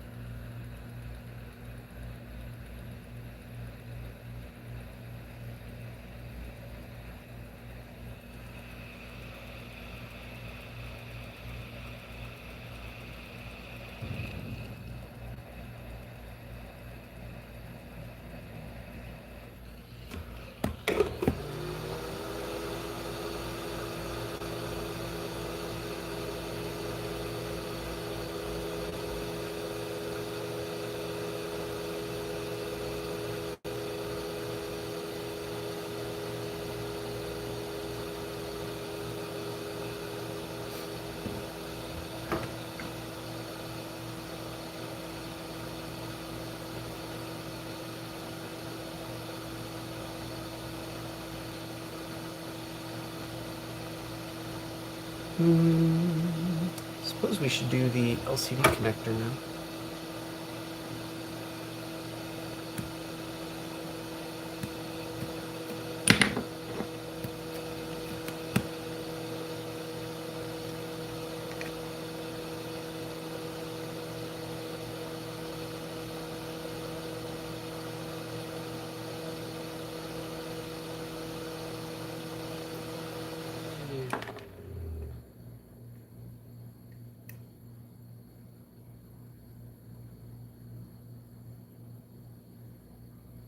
Yeah, that looks right.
Whoa!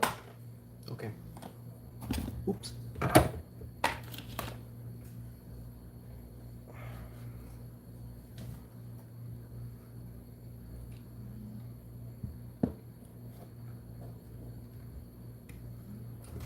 Let's get a third one in here.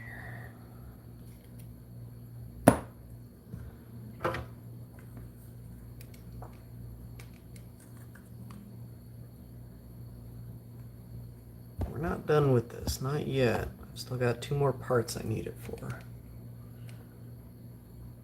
But I would also really I would really like to not rest my palm on it, so.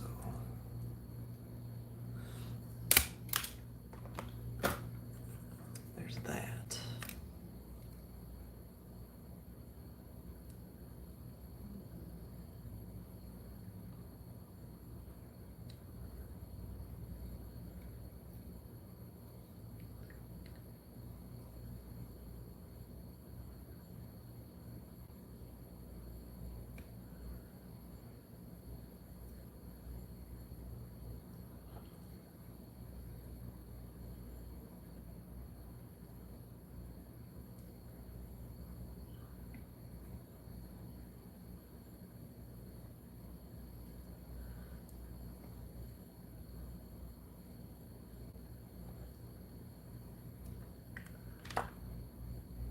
Ah, she's a beauty. Look at that.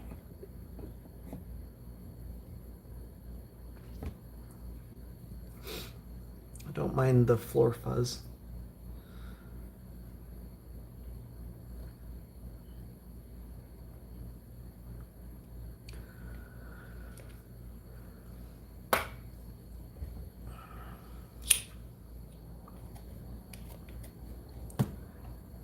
Volume wheel.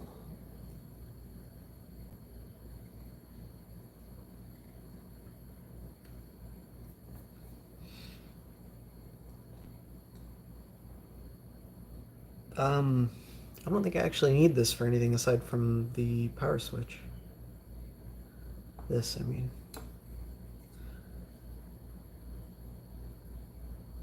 2, 3, 4. And a little bit of flux. And a little bit more flux for good measure.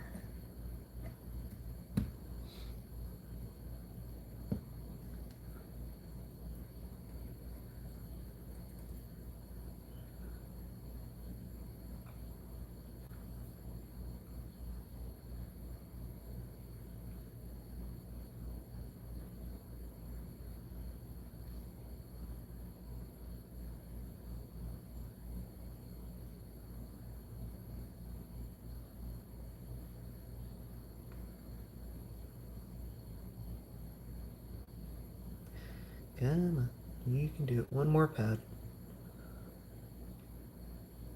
One more. Pretty please. There we go.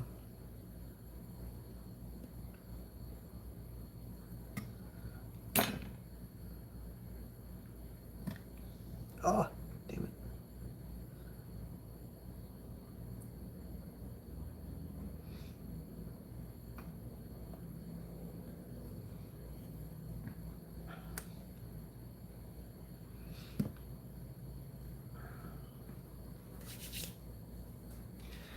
Alright, here's my cheat sheet because, ooh, I almost grabbed that by the hot end. Because I can't be arsed to look up the LEDs.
there is a flat spot on there.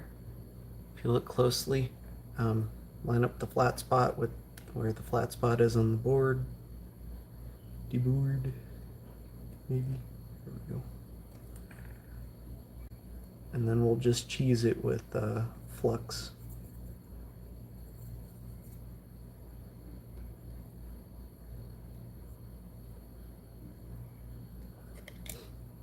Oh, I totally forgot that wasn't actually soldered.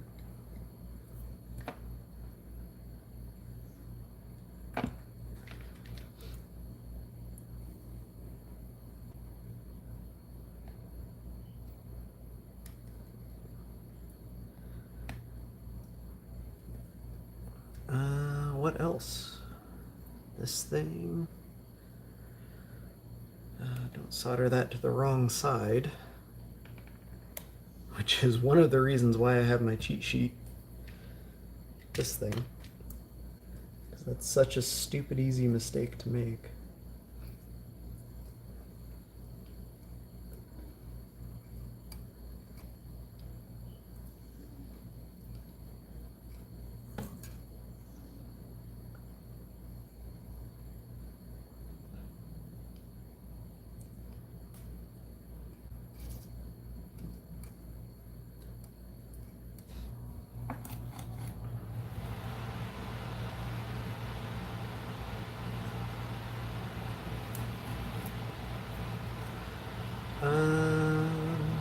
What am I missing besides speaker and power LED and shit?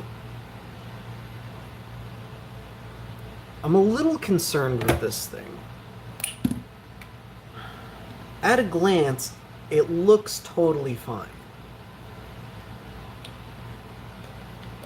But now that I'm giving it a little bit more of a glance, I'm concerned that it's not.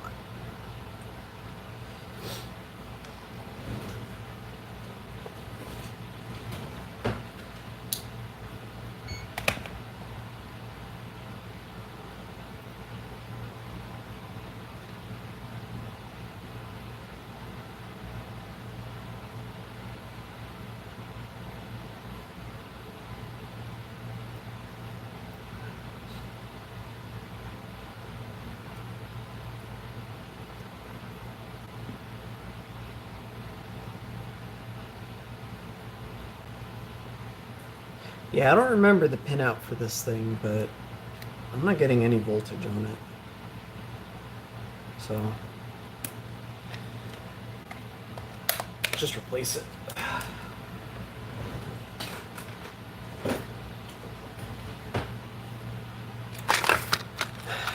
Not worth fighting it, you know?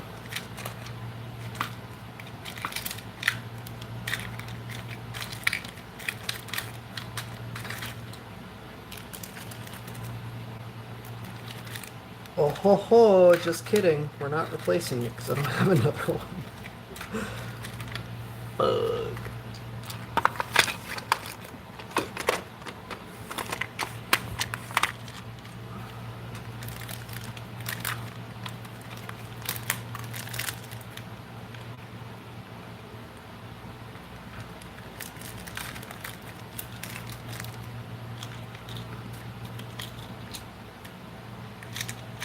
Oh, maybe I do. Haha.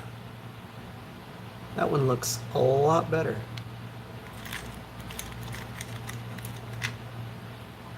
So does that one.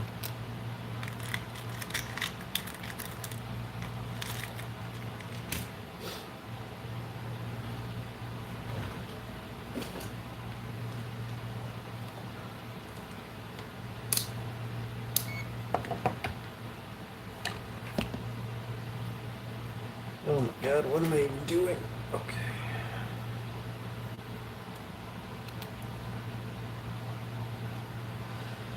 If this is working proper, we should get 5 volts DC across 2 of these pins.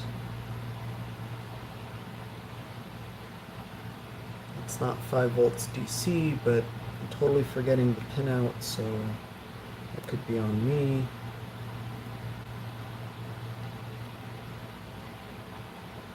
Oh, there we go. Yeah, that one's fine.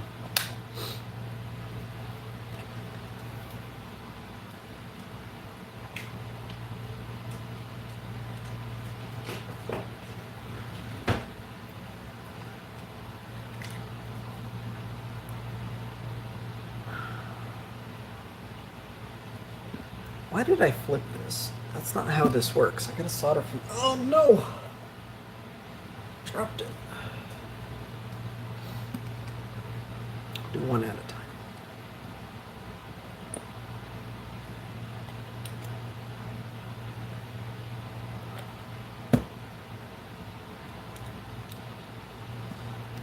Goes in from that side.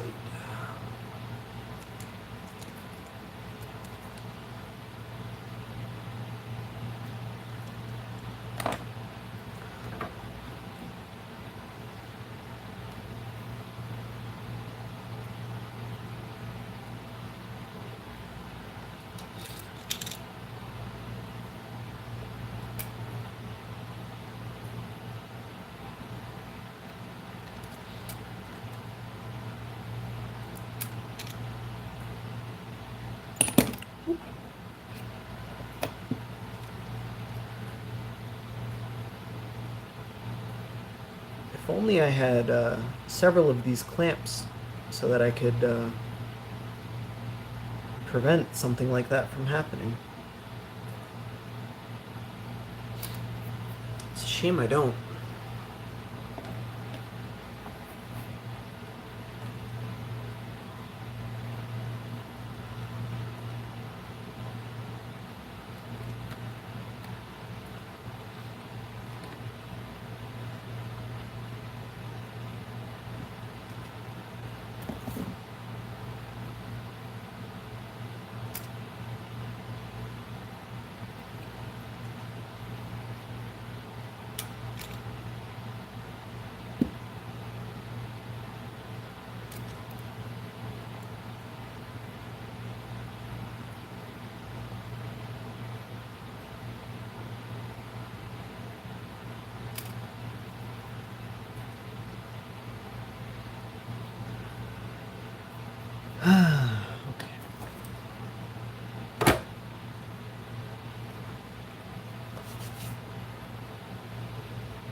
Yeah, I think that's it.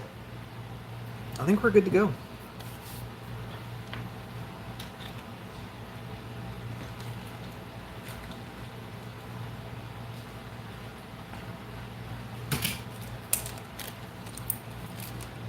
How's about we install le pipi?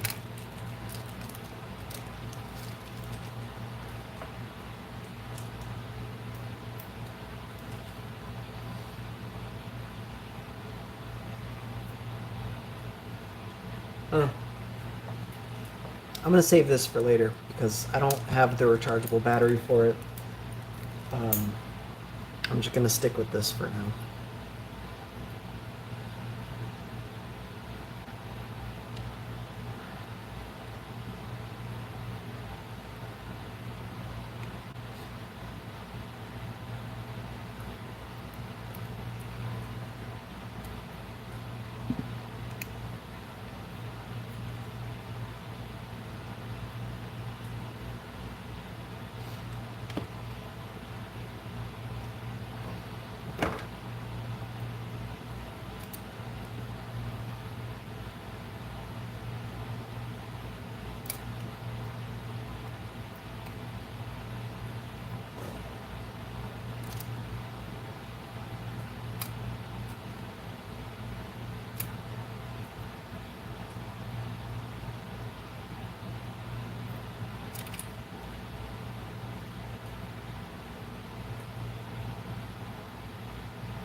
Alright, what are the chances it works first try? Oh, I didn't even put a cart slot on it. So, slim to none.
Alright.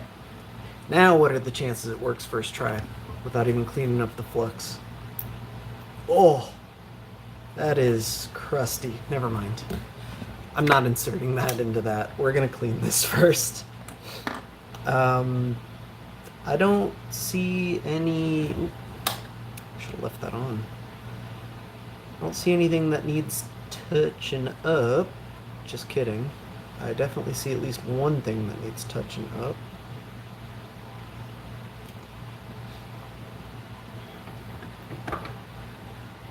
Some weird solder on the back of that thing.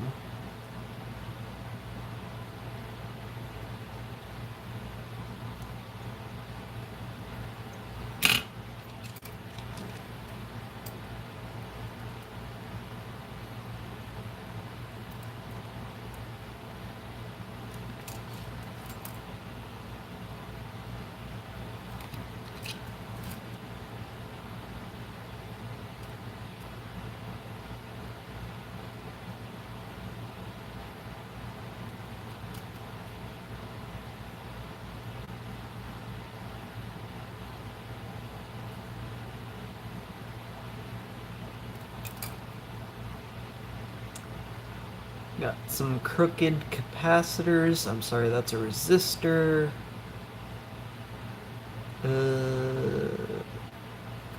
That capacitor looks like it doesn't have squat for solder on there. There we go. That capacitor is extremely crooked, but soldered, it should be fine. I don't see any shorts on the CPU.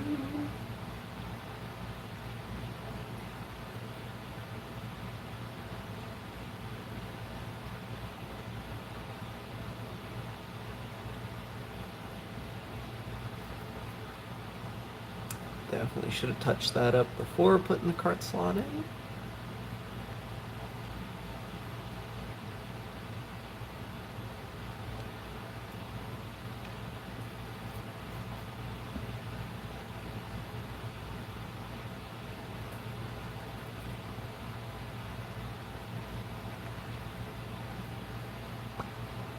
I think we're good.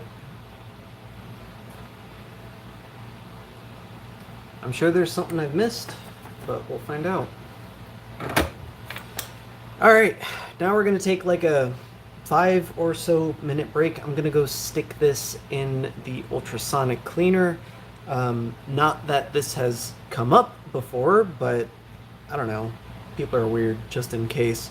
Look at the date code on the CPU. That's not a date code. Oh yeah, it is. 9943IA, week 99. I'm sorry, year 99, week 43. I don't know what IA is, but it's probably like production line or something. I don't know. But that's what CPU I have in this thing. I'm unlikely to swap it. I am going to go take this out of frame now for a few minutes. Ah, dang it. I keep forgetting to do that. I want to touch up these solder joints on the volume wheel. They look gross. But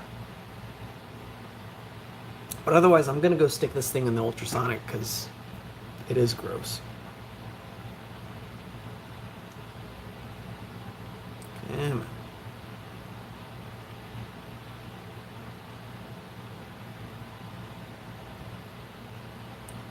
Of course, there's not enough flux in the area. That's okay. We fixed it. Alright, I'll be right back. This is going in the ultrasonic.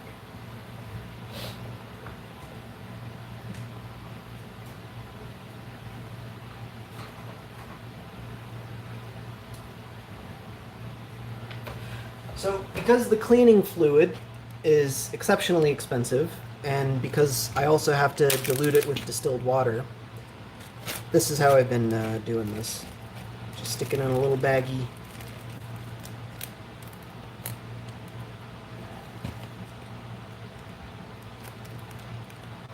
Squeeze the air out.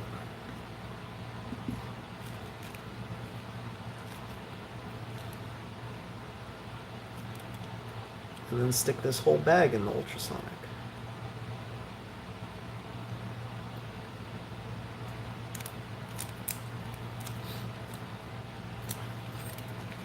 Ta-da!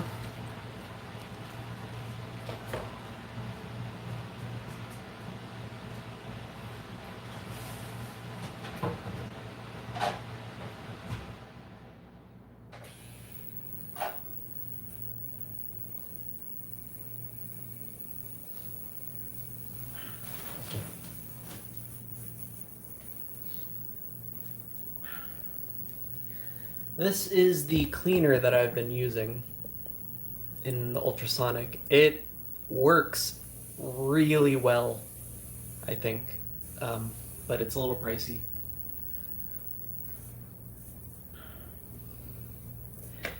And you're supposed to dilute it. That's the intent.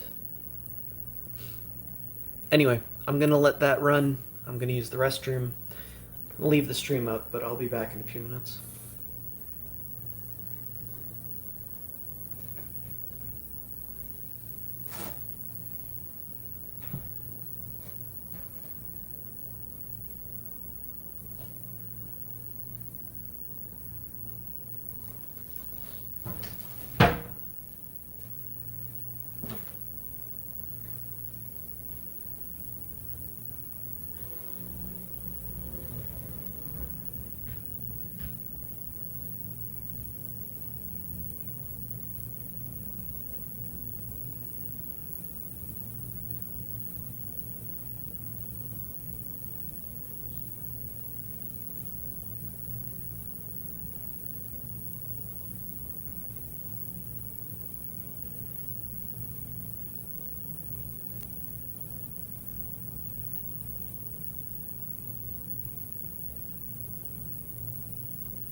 Clean up my fluxy fingies. Yeah, what's up?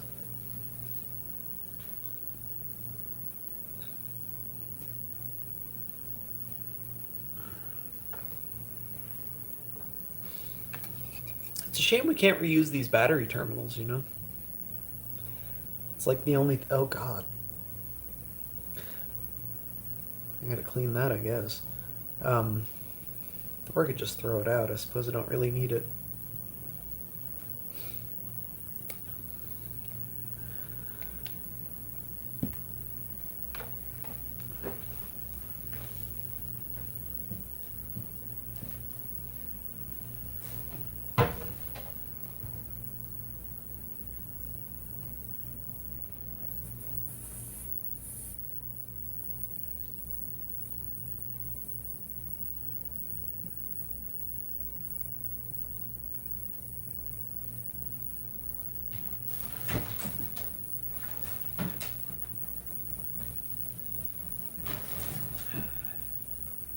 One downside to using the little sandwich baggie full of solution is that for a board with as much flux as that board has, I think I've saturated the solution already and it's not even close to done cleaning.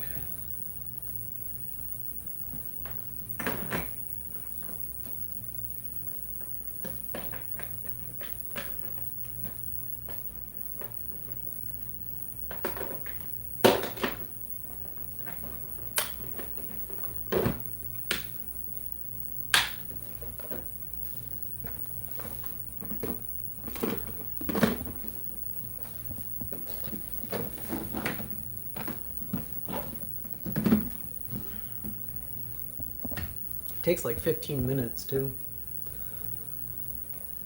Let's desolder these battery terminals in the meantime, and I don't know, I'll throw this board out. It really doesn't matter.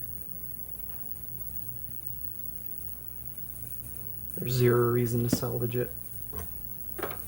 That doesn't work anyway. There's several damaged traces, tons of damaged vias, etc.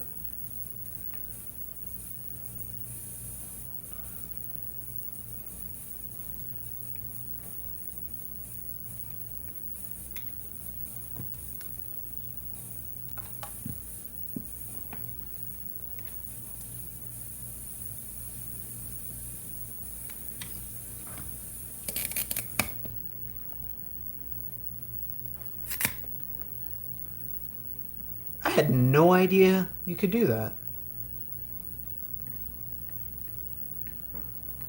That worked really well.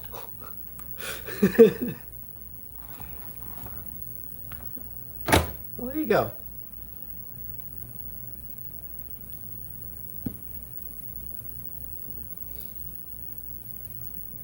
Just gotta get the solder balls out of my vise.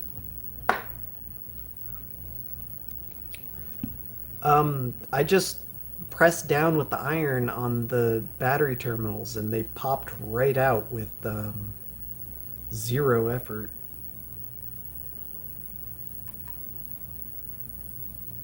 The only real downside is that there's a ton of solder in them still, but whatever. It's pretty easy to fix.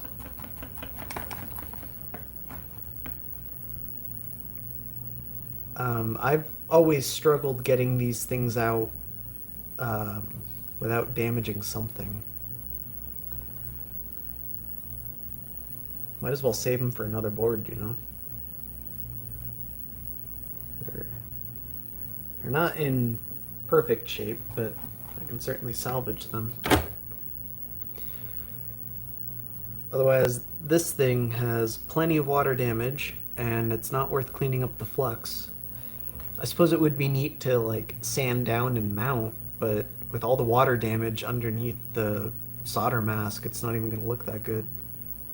Because like all of these vias and such are totally corroded and gone. All along the outside, especially in this area. I don't know. Neat stuff.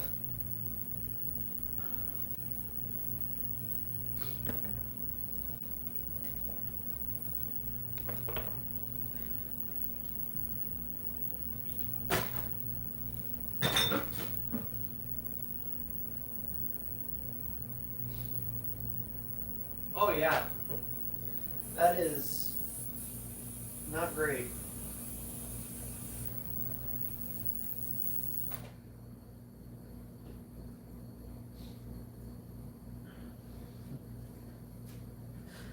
So status update on the board. You can see how gross the solution looks. I mean, I don't know if I need to change it yet, but it's definitely going to need a bath afterwards.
So how you guys doing today? It's I don't know, slow part of my stream while we're taking a break and waiting for that thing to clean up. I don't really know what else to do right now.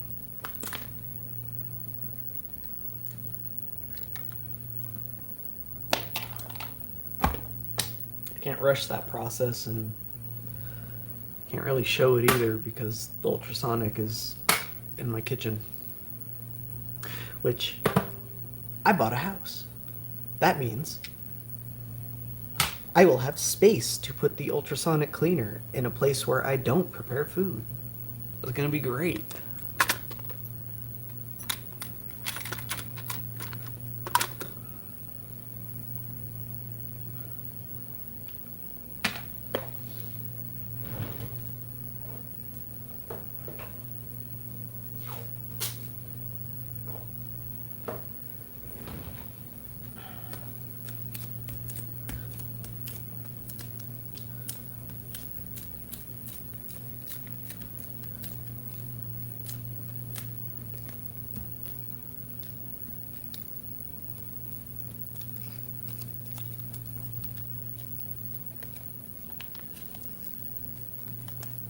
You guys watch any good shows lately?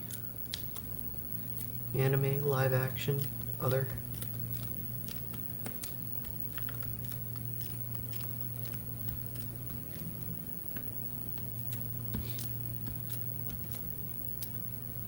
Ah, damn it, there's a wet spot. That bag must have dripped.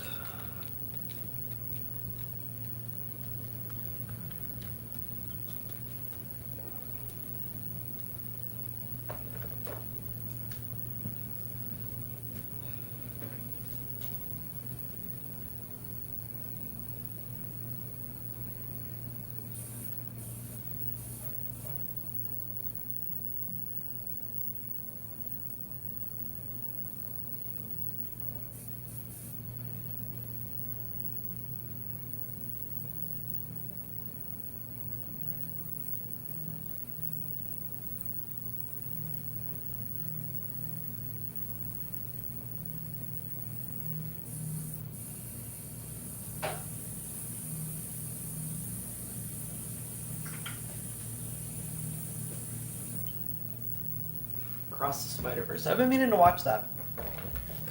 I saw the first movie. It was actually really good.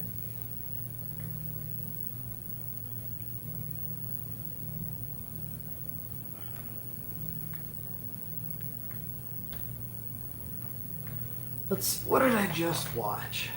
I don't even know. I get inebriated and then end up binging shows.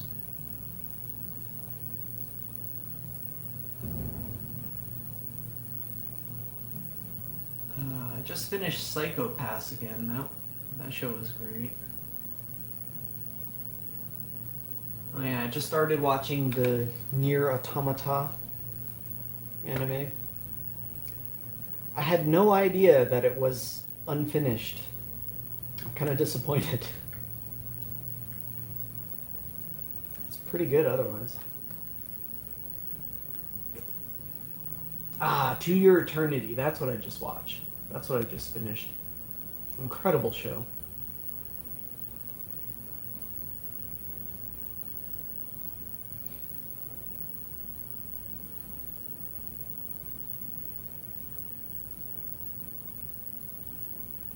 Ooh, and I'm currently watching Uncle from Another World on Netflix. I obviously have a type.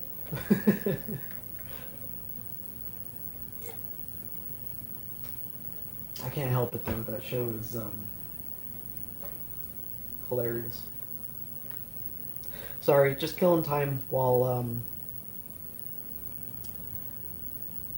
the board I just soldered up is in the ultrasonic.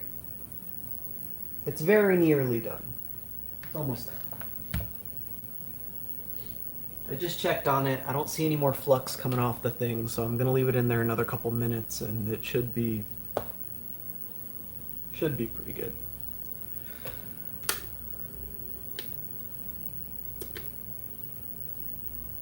I'll give it a quick IPA bath and then bring it back here, try and dry it off, and test it out.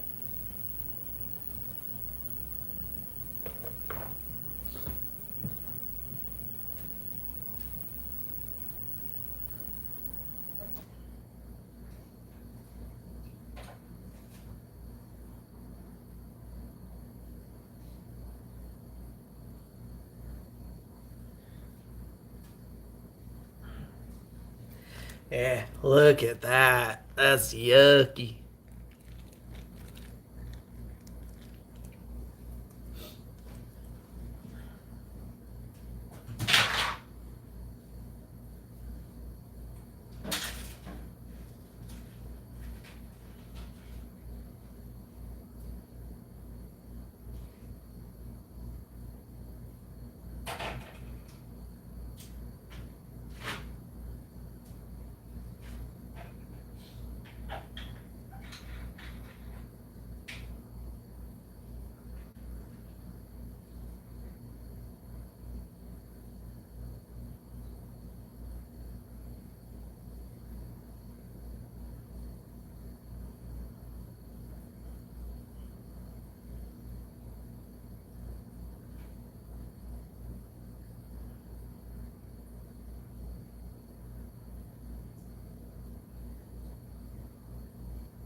All right, it's done. Hello, Ricardo. It's a little wet though.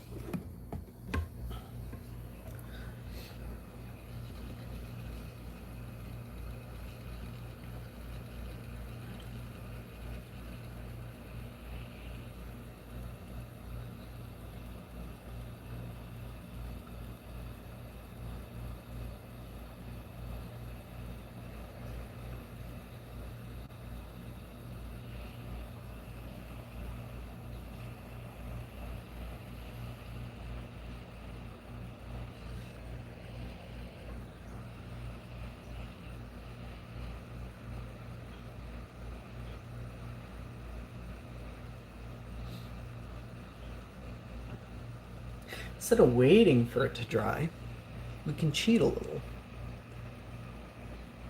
and just use hot air. It'll be great. I mean, I don't see any cops around. I won't tell if you guys don't tell.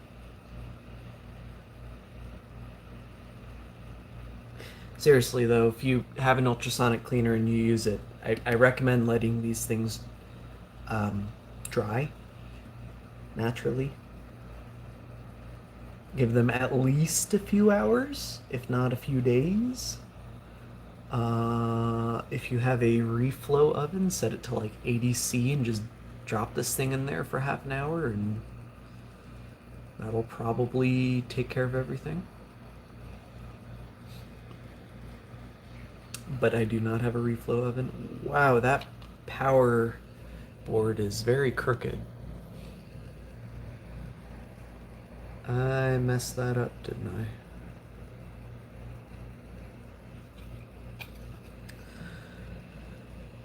So unfortunately, I do not have the right size battery, nor do I have spare Game Boy Pocket battery terminals, so I can't actually finish this build today. But I have the other one that I prepared in advance. This one already has battery terminals in it, so we can just build with this one as soon as I replace this power switch.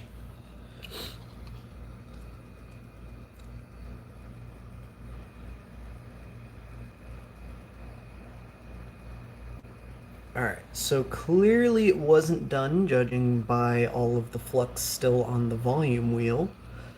But it was really close to being finished. Look at that thing. Like, that's clean.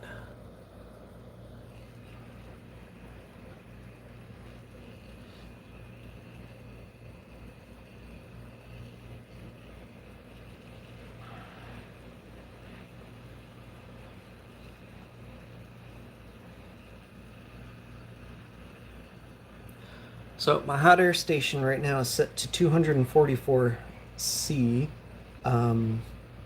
which is a little hot. I don't want this board actually hitting that temperature, but because it's hot air, a lot of the heat energy is pretty quickly dissipated, judging by the fact that I'm hitting my hand with it, and you know, I'm not burning myself.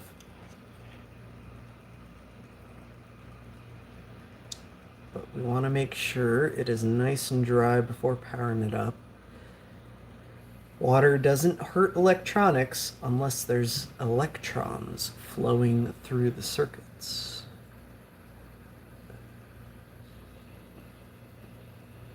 So if we clear out the water first, we should be good to go. Well, at this point, I guess it's not water, it's more IPA, because once these things come out of the ultrasonic, I give them a bath.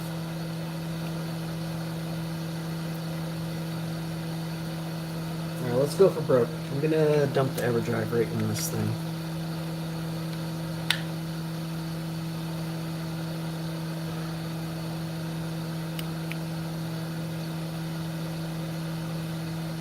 Oh no, there's a short somewhere.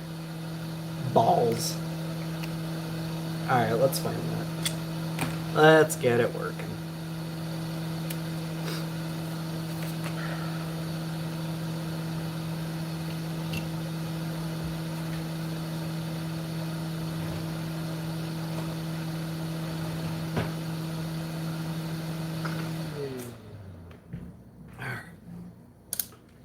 Start with the easy things.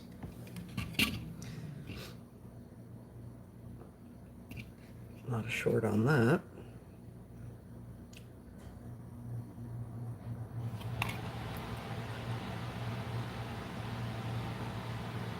That's weird.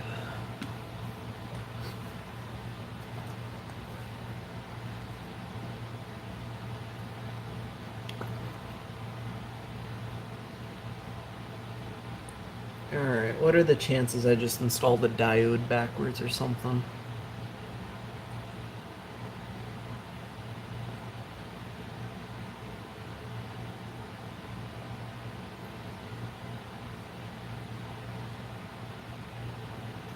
Oh, that looks right.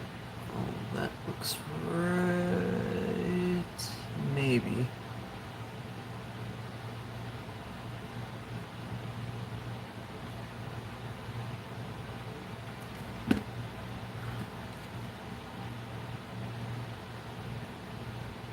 Are these chips upside down?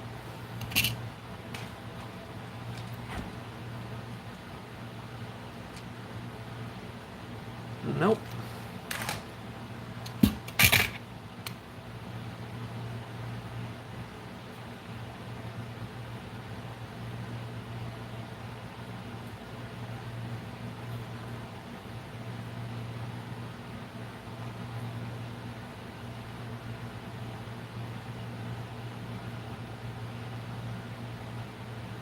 So last time I had this problem, ooh, that capacitor is barely soldered on the one side, but it is soldered. There was an issue with a short on the audio amplifier, but that was of course a Game Boy Advance, not a Game Boy Color. The circuit, however, is very similar.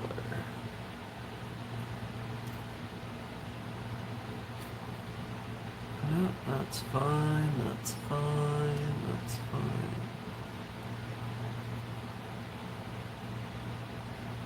Shoot, that's fine too.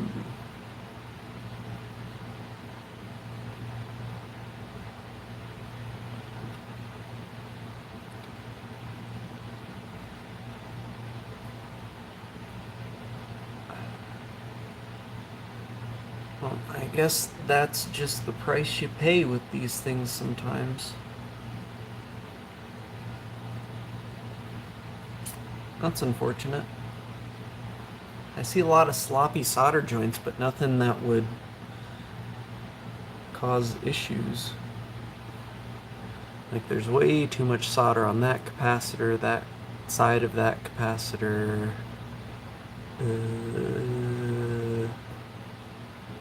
Way too much solder on that one. That sort of stuff.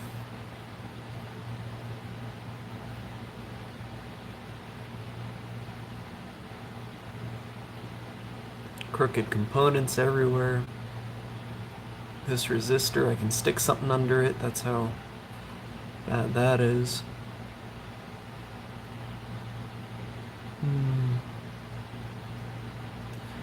But nothing, nothing.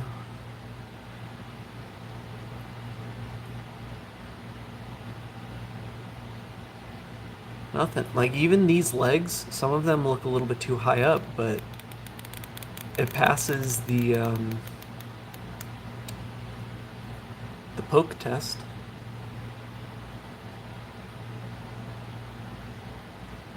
Huh.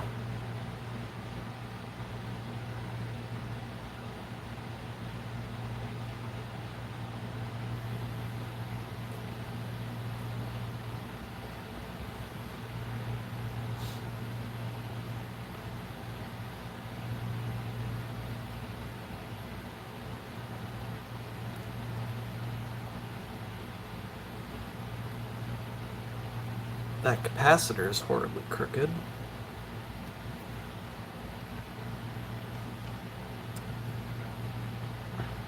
Well, shoot, that's a shame.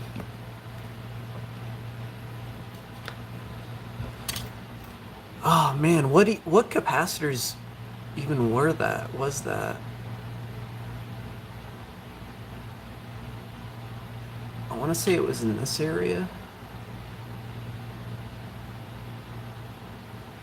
Or maybe it was this.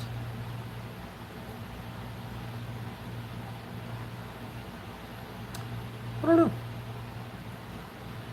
I don't think that would cause that issue. There's not an explicit short either.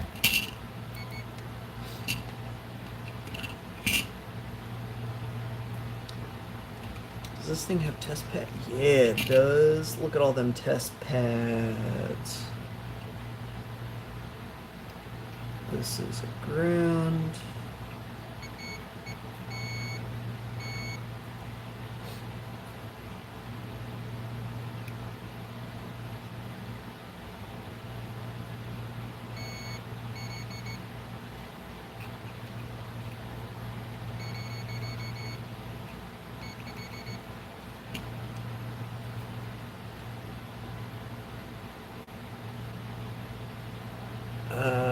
That's not right. So we should not have a short on VCC to ground.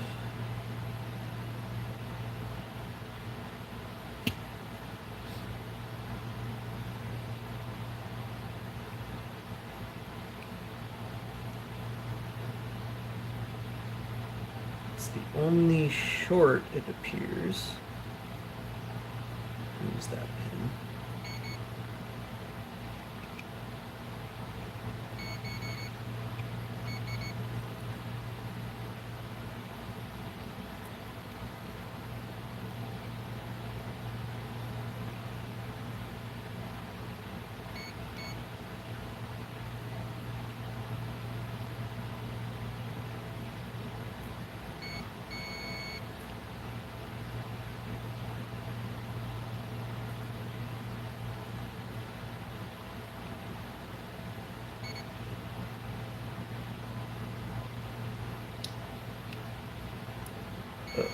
There we go. Alright, so why is my power switch shorted to ground?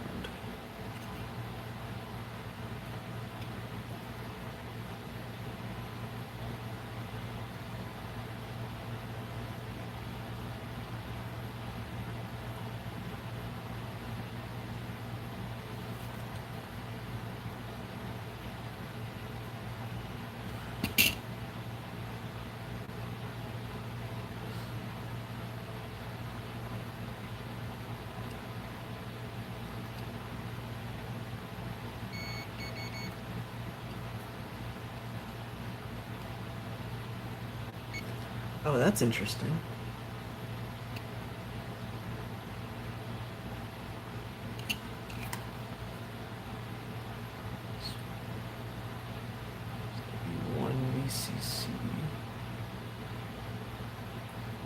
that pad just mislabeled?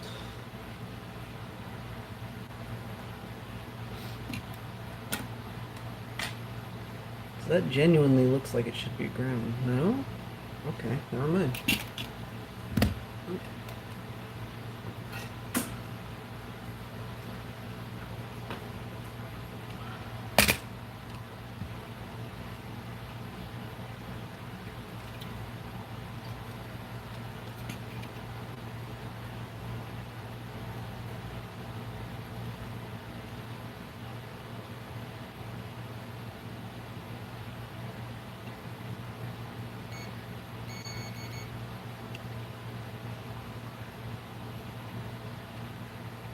Let me review the schematic. Hang on.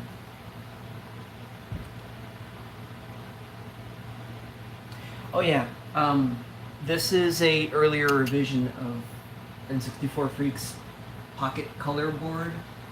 It does not have the rotary encoder.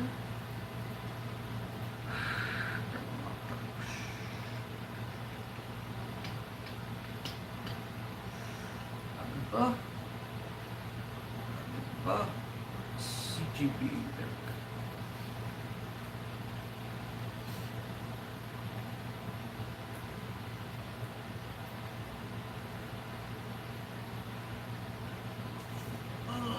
Sideways. Oh no.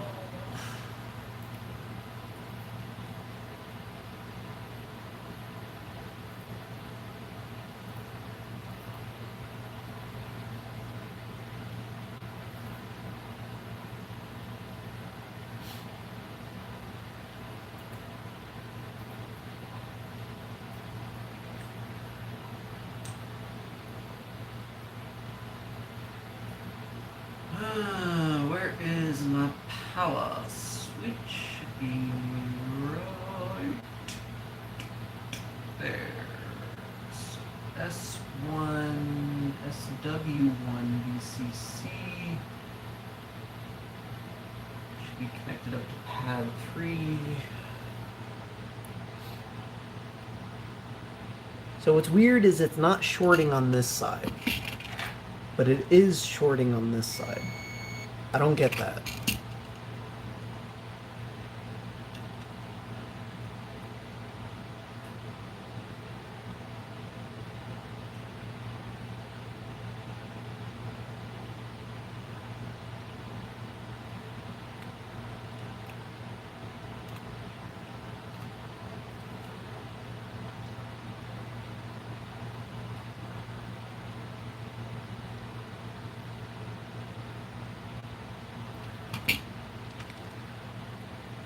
Well, that one doesn't short. I don't know.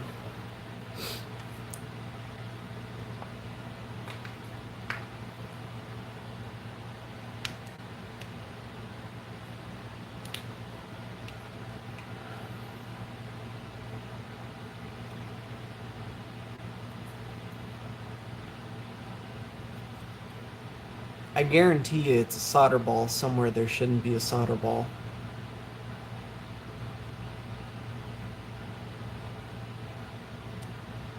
Problem is I just don't see where.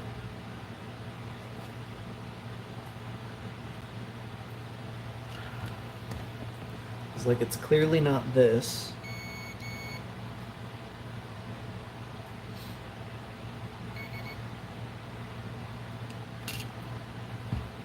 That is supposed to be like that, but not that.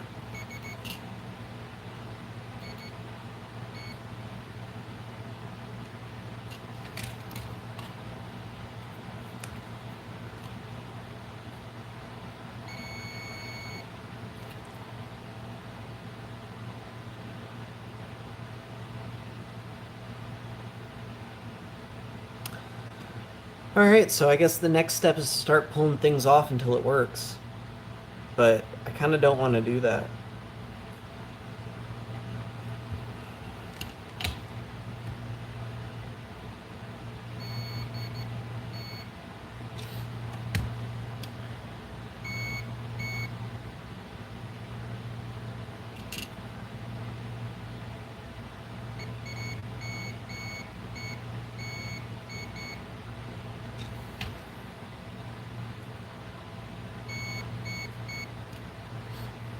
Now at this point I'm basically just guessing and checking.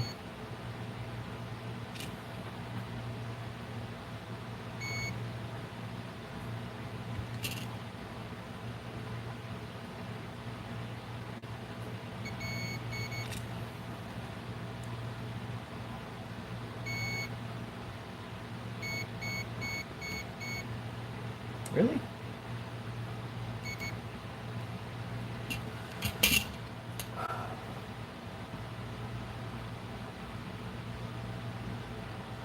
It's gotta be something dumb. EN6, EN7, 10.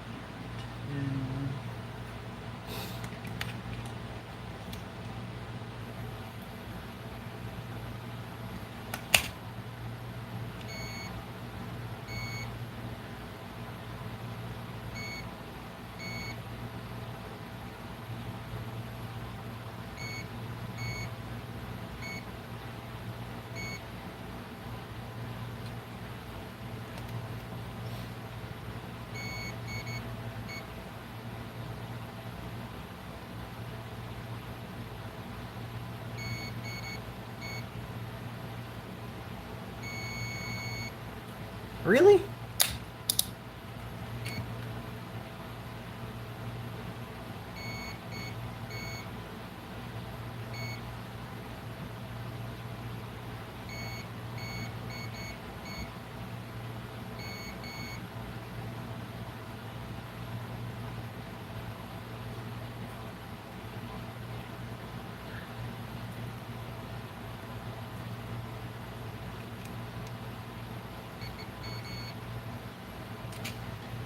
R20s, that's supposed to be on ground, probably.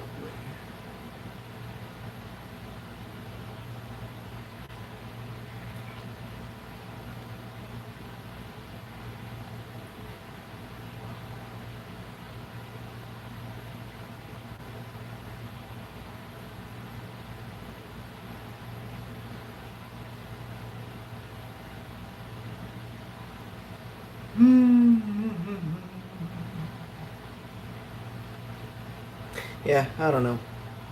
This is kind of boring though, isn't it? Especially since I have no idea what the issue is. I'm thinking maybe I just chalk it up to bad luck and move on with the other one.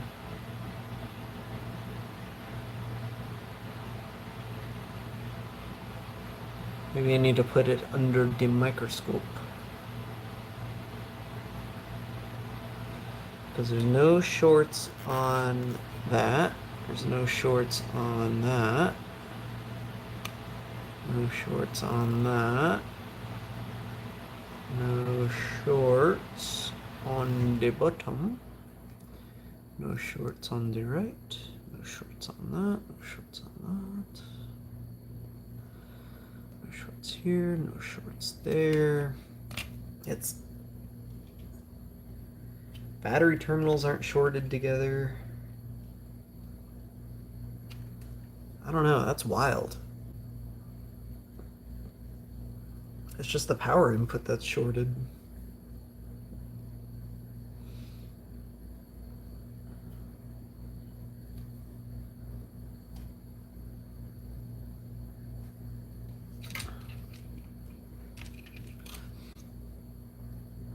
The problem is I can't even follow it on the back. Like it only seems to be shorted on the front.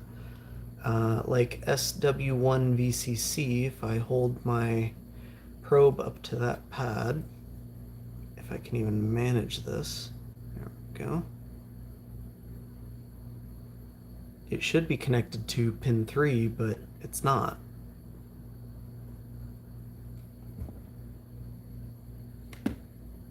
Oh, let me switch it off.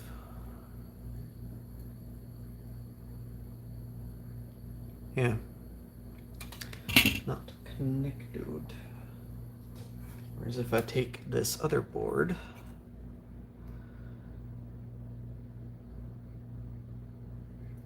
on SW1 VCC, oh.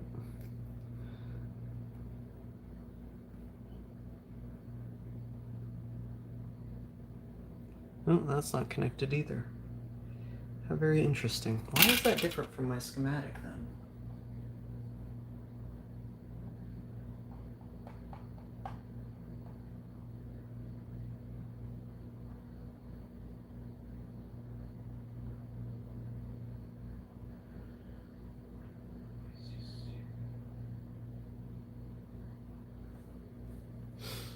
It's kind of difficult because this apparently does not match up with the Game Boy Color schematic. I have literally no idea if this board works, but it should have. You know what? We can test that real easily. Yeah, this board doesn't even work. It's probably not the same issue though, because this one has a shitload of water damage down here. There should be. Oh, power switch is over here. SW1 VCC. And see, that's not shorted to ground. On or off.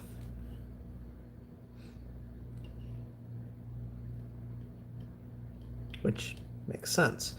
But SW1 VCC, if I hold that in the pad, it should connect up to pin 3. And indeed it does. So I think my problem is that that test pad is not labeled accurately.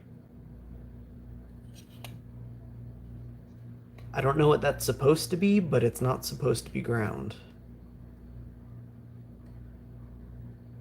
That or I got a defective board. Which is possible, that just hasn't happened in a very long time.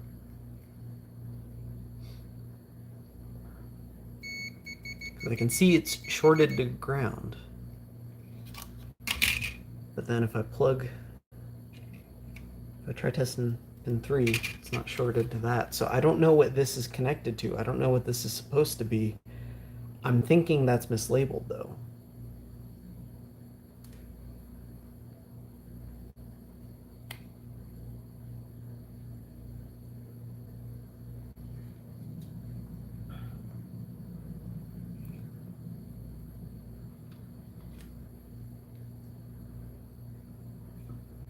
Oh man, is this a 4-layer board too? Or is that connected to that? No, this is a 4-layer board. Of course it is.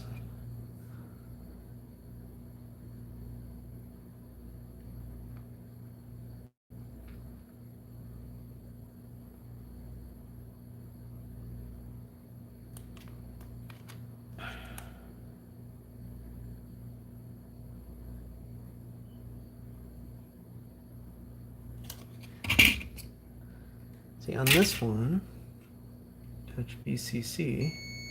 Oh, see, that one's shorted to ground too. Where is my blue one? Here it is. Ah.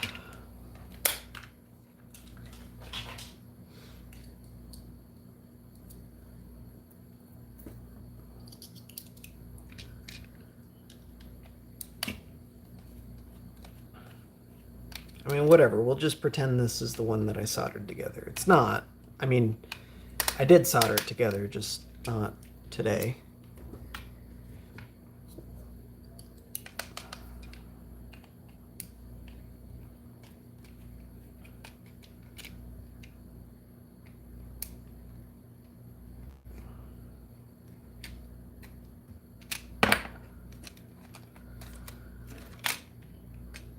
You know what? That doesn't matter. All right. On this one works. I showed earlier. It just has a fucked up power switch.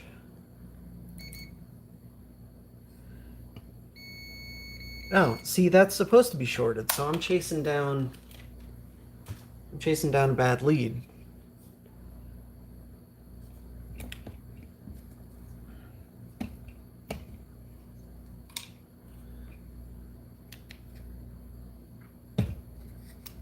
Jesus Christ. I don't even know anymore.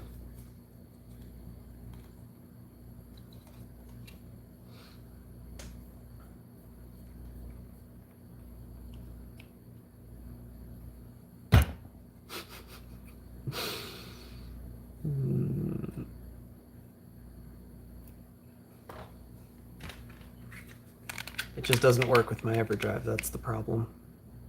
No, it does work with the EverDrive. Or does it? I mean, that screen's not even close to the right color, but...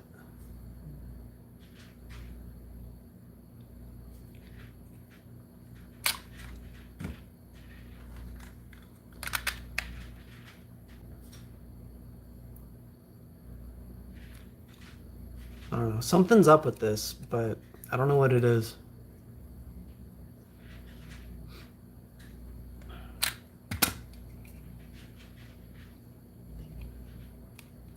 Let's double check it's not this screen.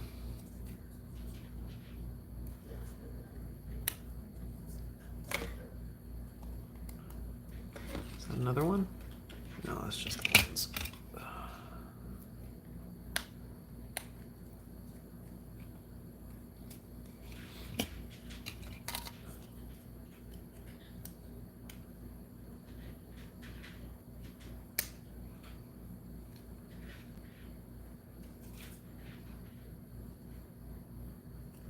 Nope, not just the screen.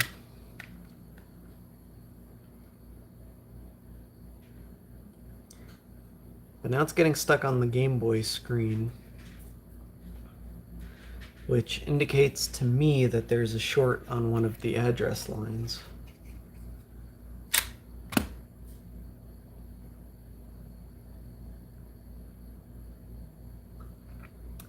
But I don't see one.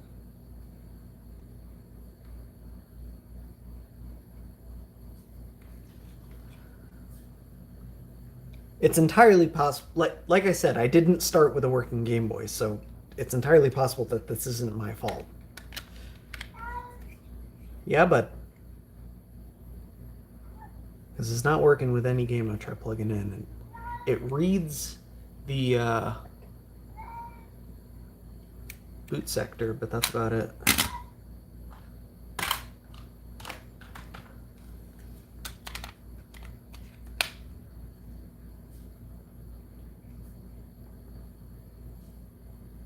Yeah, who knows? I really don't think it's one of those capacitors. Yeah, bud. Come here. Or not. Okay.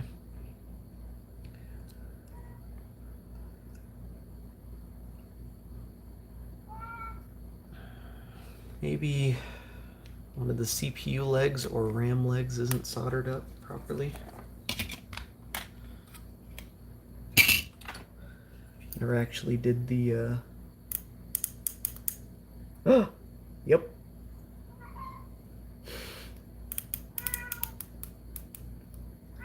There are 3 legs that aren't actually soldered.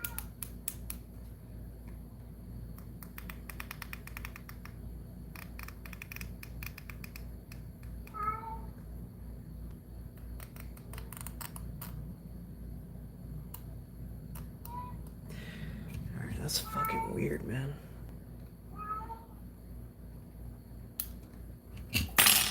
Well, whatever, that's an easy fix.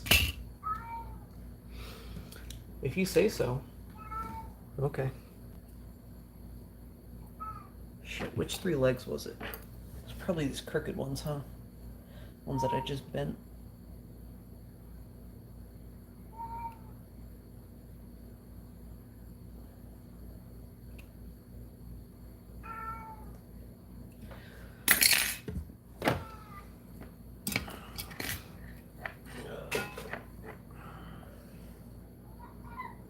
And of course, I just cleaned it.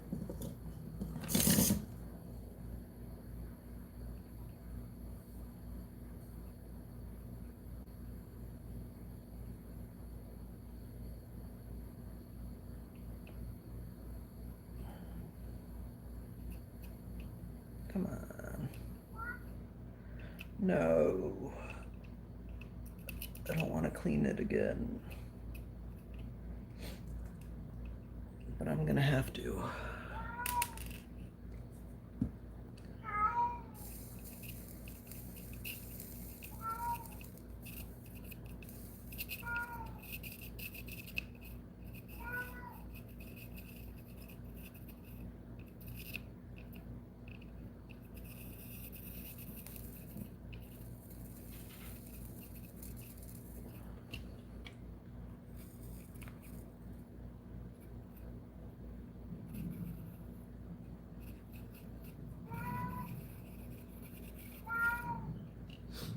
Yeah, bud. What do you want?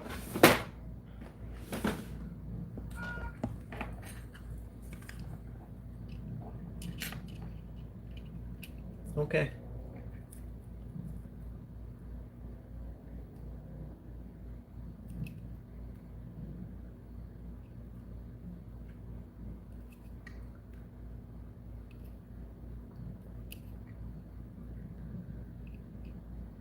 Well, that would explain the behavior I was getting.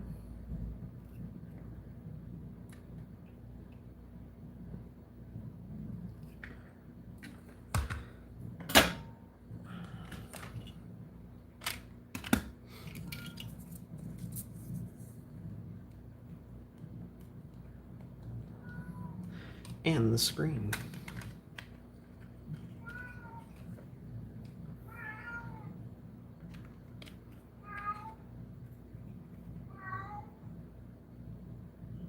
Hmm.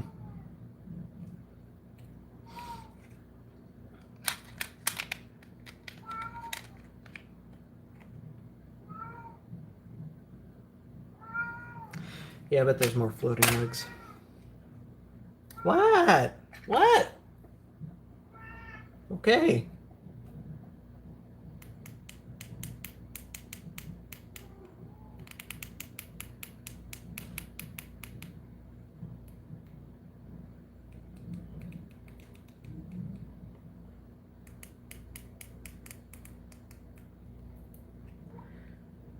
Nope, no more floating legs.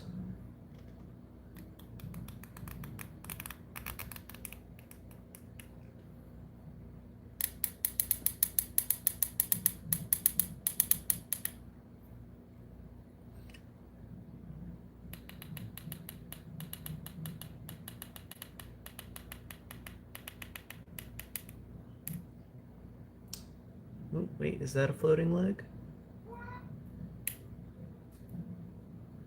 I don't know. It sounds like it, but it doesn't look like it. So let's just assume it is.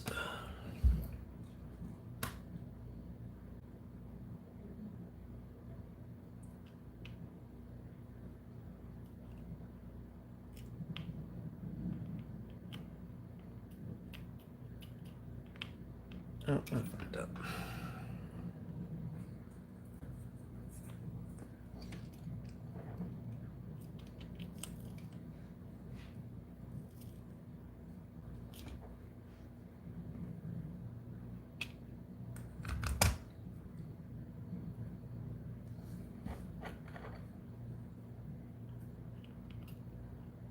Oh, he had to poop. That's what he wanted.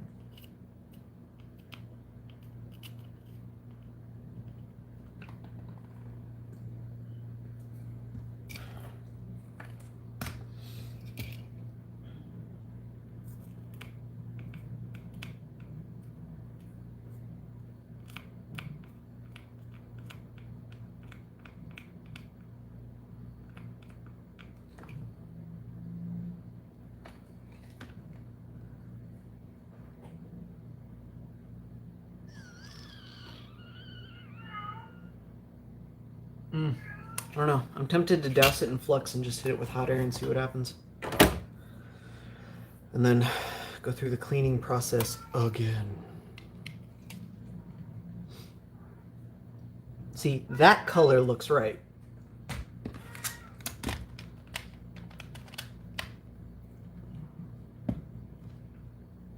Oh! Ah!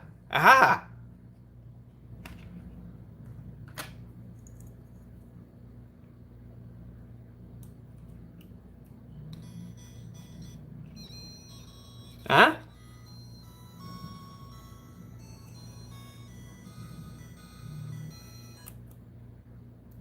I like them apples.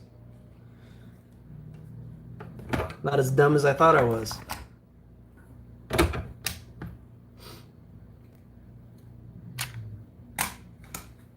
Now the overdrive.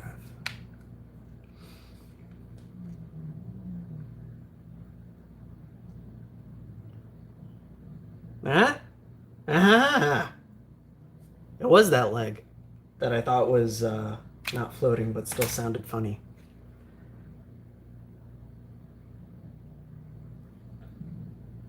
Cool. So even after all that, I'm still not using this one because I'd rather just replace the power switch in this one than try and transfer over the battery terminals.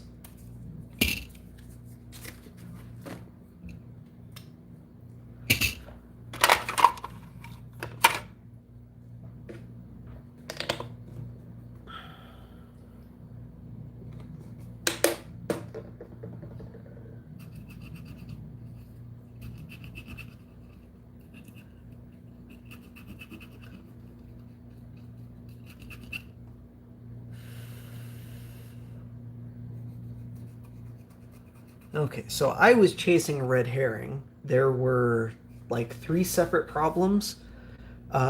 First was that I don't know what was going on. Maybe I wasn't switching it on fully because it was coming on and then immediately shutting off. Um, that issue totally went away by me doing nothing aside from unplugging it and plugging it back in. But then the next issue, I had a screen issue and a RAM issue. Both were floating legs on the CPU. Legs that I thought I had soldered, but didn't pay close enough attention to. This is exactly why a microscope is handy for this sort of soldering. But otherwise, the quick test is literally to just rake some tweezers over the pins. And any pin that makes a different noise, look at it more closely. Or any pin that moves when you do that, look at it more closely.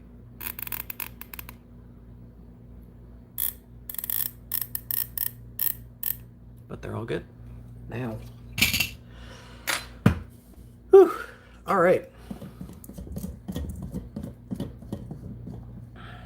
I don't know. How long has the stream been going? What are we doing? 3 hours? Yeah. I don't know, guys. I'm kind of done. I want to finish the build real close. I even got the screen kit. I got the buttons and the shell and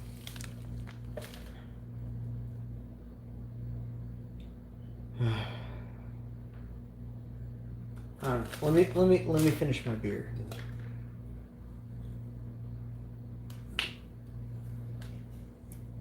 We'll go from there.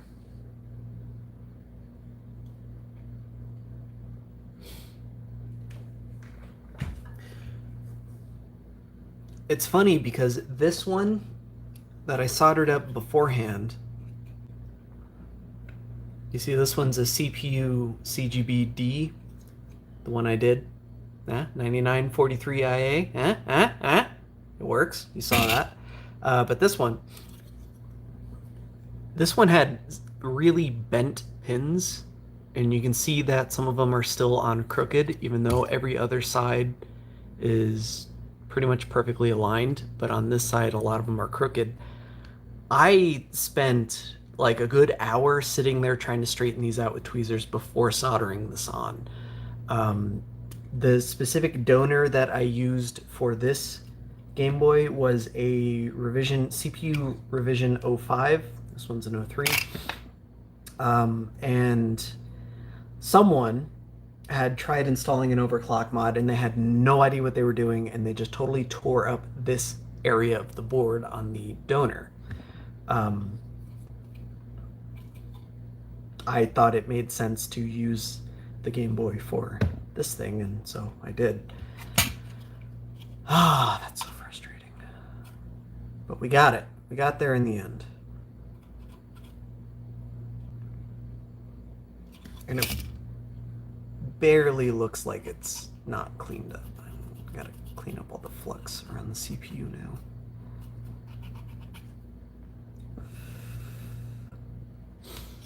There we go. Beautiful. It's a beauty. And it works. So now we just gotta assemble this like a Game Boy Pocket, except with a Game Boy Color backlight kit. There are 2 that work, to my knowledge.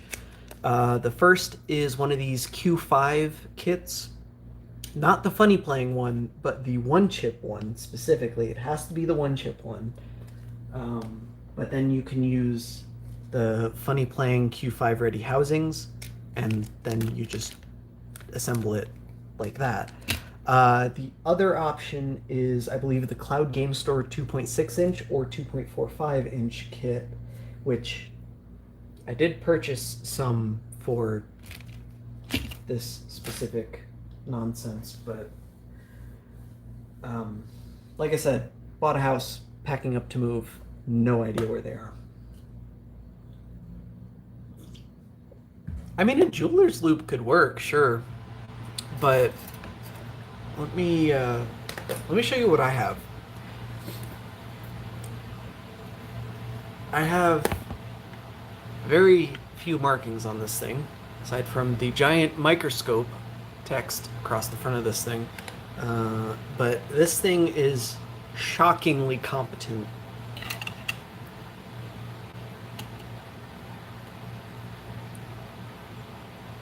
Like, look at that.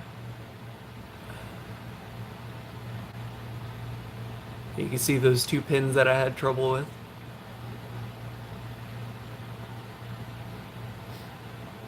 Because they're bent from when I twanged on them with the tweezers.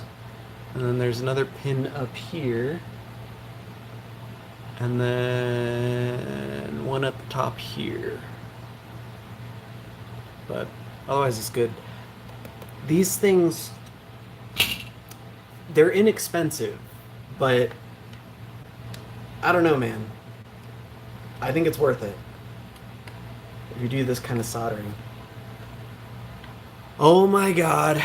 And I finally found that stupid suction cup that I've been looking for. Oh, now I'm throwing stuff everywhere.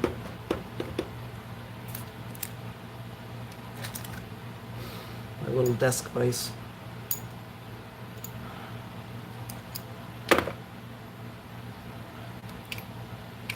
I don't know. I want to keep going, but I just... I don't know. I'm not feeling it. I've already been at this a few hours, and...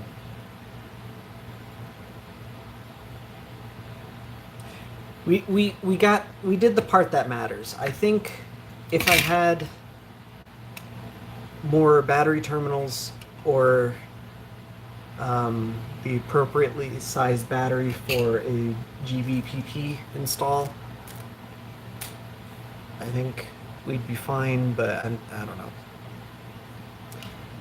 It feels like a half measure to use AAA batteries with something like this because, yeah, it technically works, but I did a whole long stream on why the Game Boy Pocket sucks, and now that we've converted this Game Boy Color into a Game Boy Pocket, all of those exact same points apply.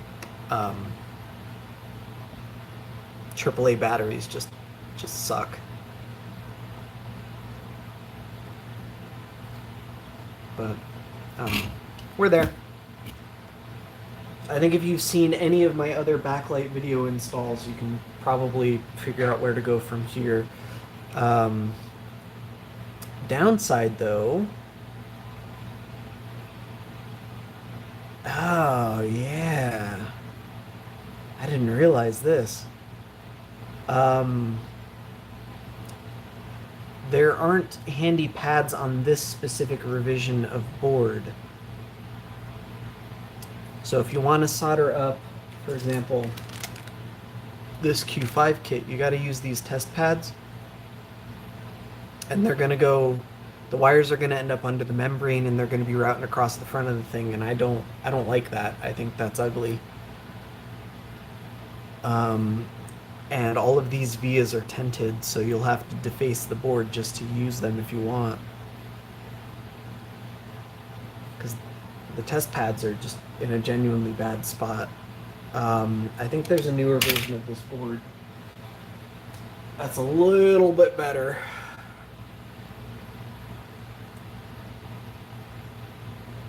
Didn't mute my phone though. Ha! You son of a bitch! I did mute my phone. Did you hear that notification? Because I certainly didn't. GitHub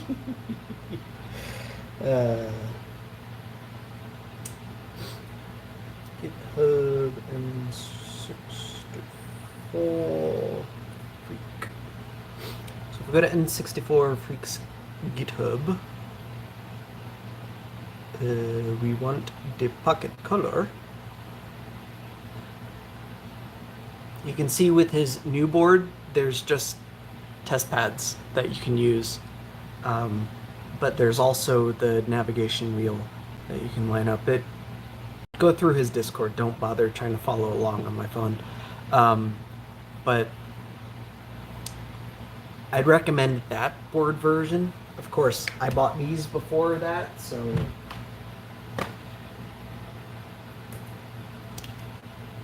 There are extra test pads. Where are the extra test pads?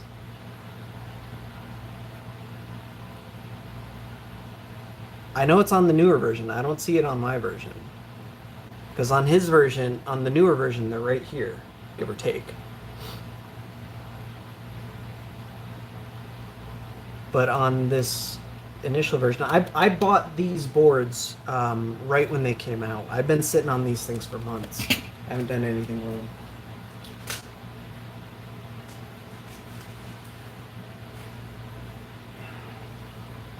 I don't know. I bought these things, immediately built this one, and then just put them away for like 3 months or something.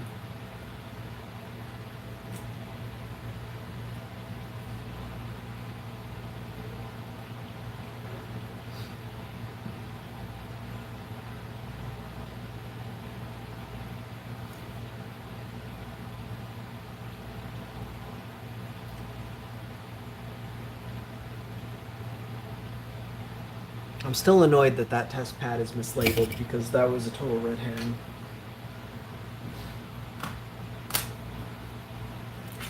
On other boards, like Skimzor's Pocket Color, there are test pads right there for the buttons that make it real convenient. And also, like I said, on the newer revision, they're just right in this area.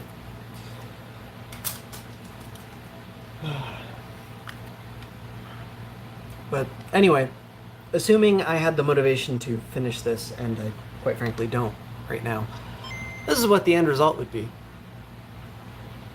It's a Game Boy Pocket that plays Game Boy Color games. That's it. That's all there is to it.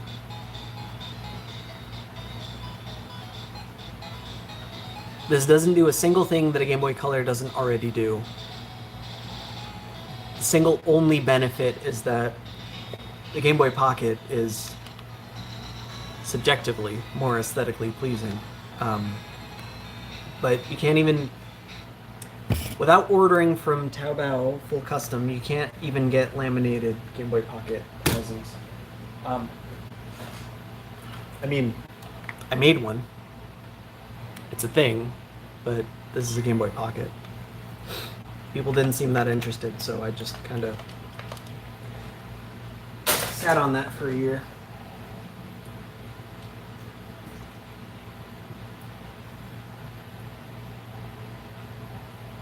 This is a good board. I like it. I don't know. I don't really have any complaints.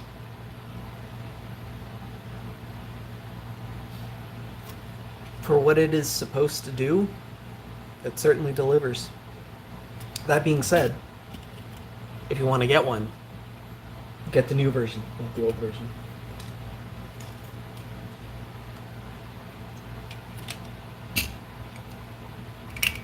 How did I lose a screen?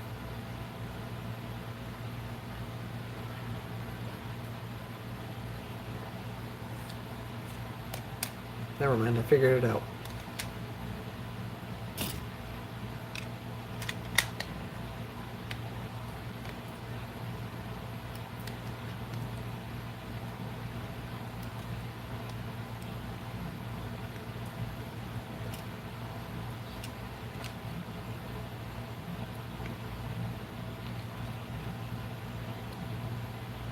I suppose the only thing we're missing now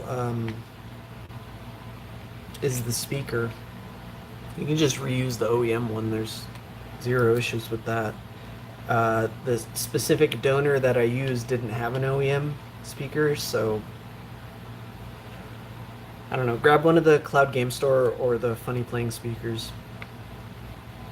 all other things being equal, they're basically the same for something like this. Whichever one matches your color scheme better, I guess.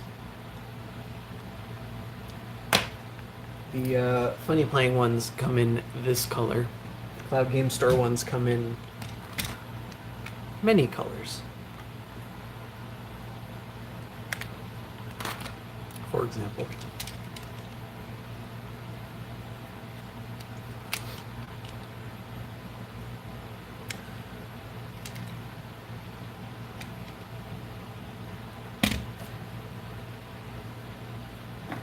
I like the idea of the rocker switch, though. I did a Game Boy Advance build a long time ago. I have no idea where that Game Boy Advance is. I kind of thought I'd find it when I was packing up to move, but I haven't. And that is genuinely concerning, but I don't know. I'm not done packing. It's somewhere, I'm sure. But anyway, I did a Game Boy Advance with this power switch mod, actually. Of course, I just have it on my desk because of who I am as a person. But it's the same type of rocker switch. You got up, down, and then in. And I think how it's wired up by default, if you follow the N64-Freak wiring guide, is like up is brightness, and then down is the color palette touch sensor. I don't know that in does anything, except that it takes up the position of this contrast opening. Because as is, if I were to assemble this, there'd just be a hole there with nothing in it. Which isn't really an issue, I think, but if it bothers you, I mean, you can like make a 3D printed plug, which is what I did for this one. But that's of course the power switch, because I have the power switch moved over to the contrast wheel, because this specific one has the IR LEDs there, but these boards would have the power switch there, and then I just to block that off. But it's not that big of an opening. It's not that big of a deal.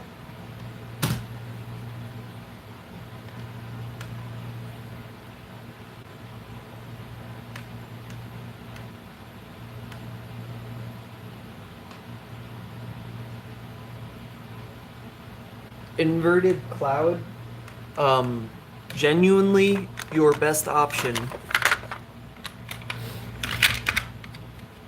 are nickel metal hydride rechargeables. Like a 4-pack of these specific batteries is like $9 US. So you get 2 sets, 2 pairs. And in my testing, on average, they last longer than all of the USB-C battery mods. So cheaper, better runtime. It's really hard to argue.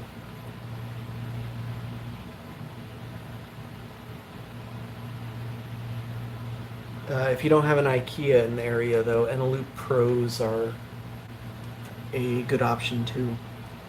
If you have to ship the Latas, they're not worth it. Don't bother shipping those things. They're good, but only if you can like drive to an IKEA and pick them up.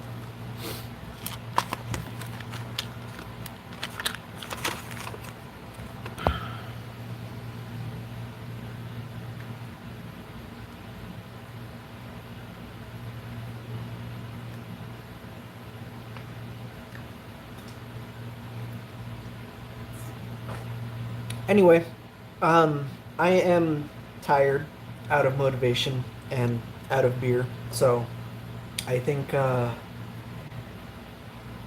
this is where I end the stream.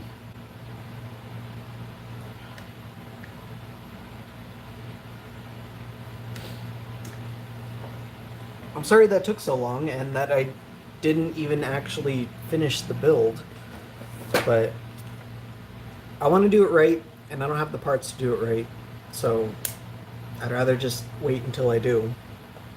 That's my bad for starting the stream without having all the parts, but I don't know. I kind of figured I'd figure something out along the way, and then I didn't. So I don't really know where to go from here. But I did the hard part, I guess. I don't know. What do you think? Next time we do Skimzor's board, that'll probably take like an hour and a half instead of the 3 hours that this thing took. Or, or, I have yet another Game Boy Advance board we could do.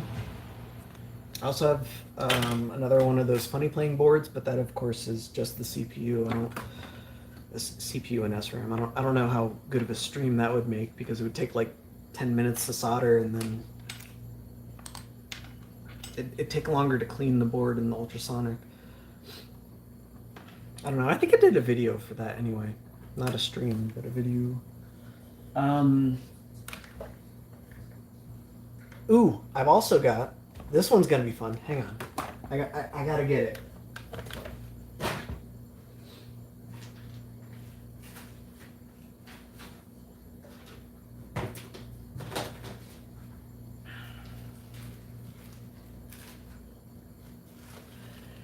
I got this. We're gonna fix it. I'm gonna fix it.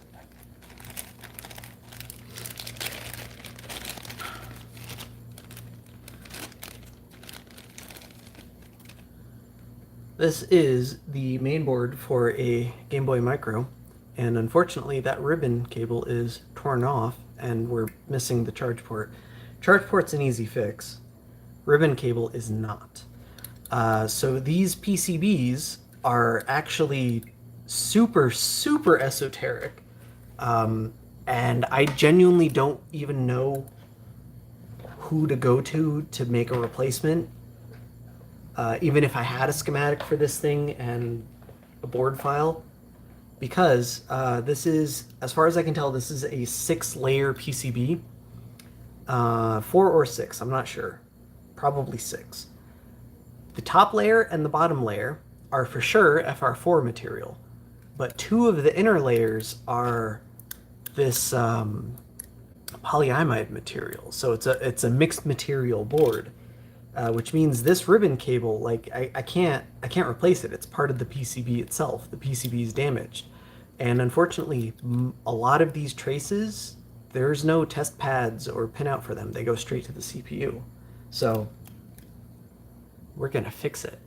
I have an idea. I don't want to share it because it's probably gonna be a few months before I even get to it, and I don't think anyone's gonna beat me to this because this is kind of a nasty solder job. But I have an idea, and so long as I can do the soldering, it should work. It's gonna be good. We'll fix this. We'll do a stream even. Okay, maybe not a stream. Maybe I'll do a video because I'm not very good at reballing VGA chips yet, and that's probably gonna take me a few hours, and I don't want to.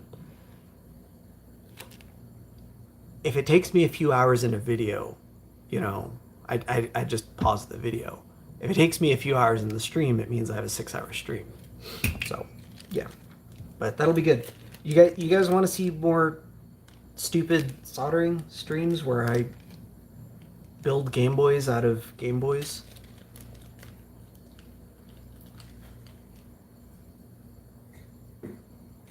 I mean, it's not like we have to choose one or the other. I have, like, I can do three separate streams here.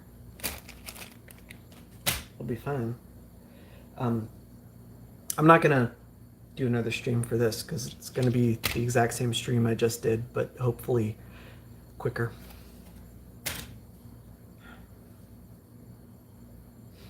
Well, screw it. I'm doing a stream anyway. Just not soon. I've got to get settled in my new place before I can start doing stuff like this.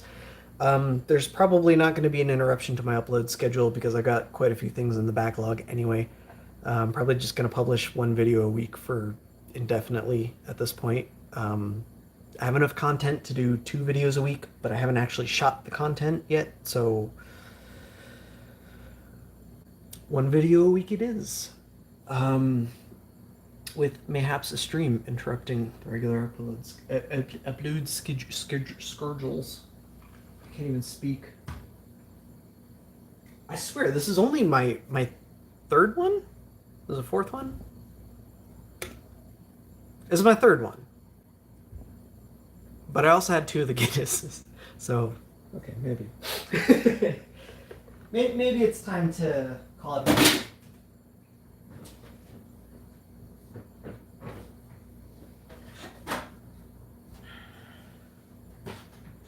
Alright guys, thanks for sticking with me. I appreciate the whatever that's called from SD Designs. Appreciate you, man. I'm glad my videos and streams have been helpful for anyone. The entire reason I made this channel in the first place was because I wanted to help anyone. Like, the whole idea was, if I've helped one person, I've succeeded at my goal. So if this is helpful to you, I mean, I'm stoked. Like, that's all I ever set out to do in the first place. This entire YouTube channel is just a hobby for me. I don't really get any kickback. I do have ads enabled because YouTube's gonna run ads anyway, so I'd rather get a piece of that pie than not. But otherwise, you know, no one sponsors me. I don't take paid commissions or anything. RGRS, Retro Game Repair Shop, does send me a lot of stuff to do videos on, but they don't have editorial control over any of the content I put out. That was my condition. I'll make a video for just about anyone as long as I can do it on my terms. So yeah, I genuinely appreciate, man. If a video I made helped you, like, that's, like, I'm stoked about that.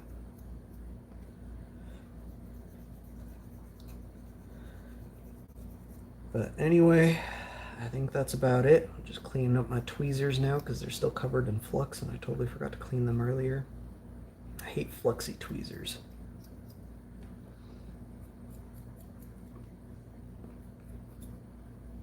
I don't want to end the stream because this is the last stream, you know? Not the last stream, but like next time I stream, it's going to be from the new place. I'm going to have a new setup. Hopefully better. I'm gonna have significantly more room. I have 3 times as much space.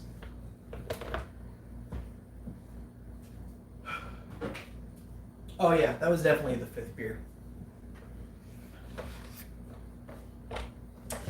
New tour? Maybe we'll do a new tour. The first tour I did was like, last tour I did was the first tour, which was like 3 years ago. My collection has grown significantly.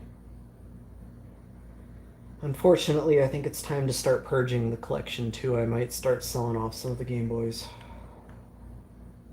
Every video I've done, with like 3 exceptions, has been a separate Game Boy.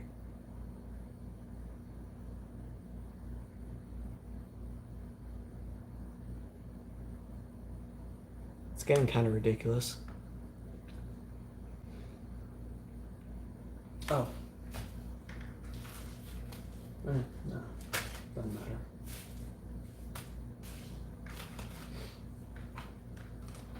You guys want to see something cool?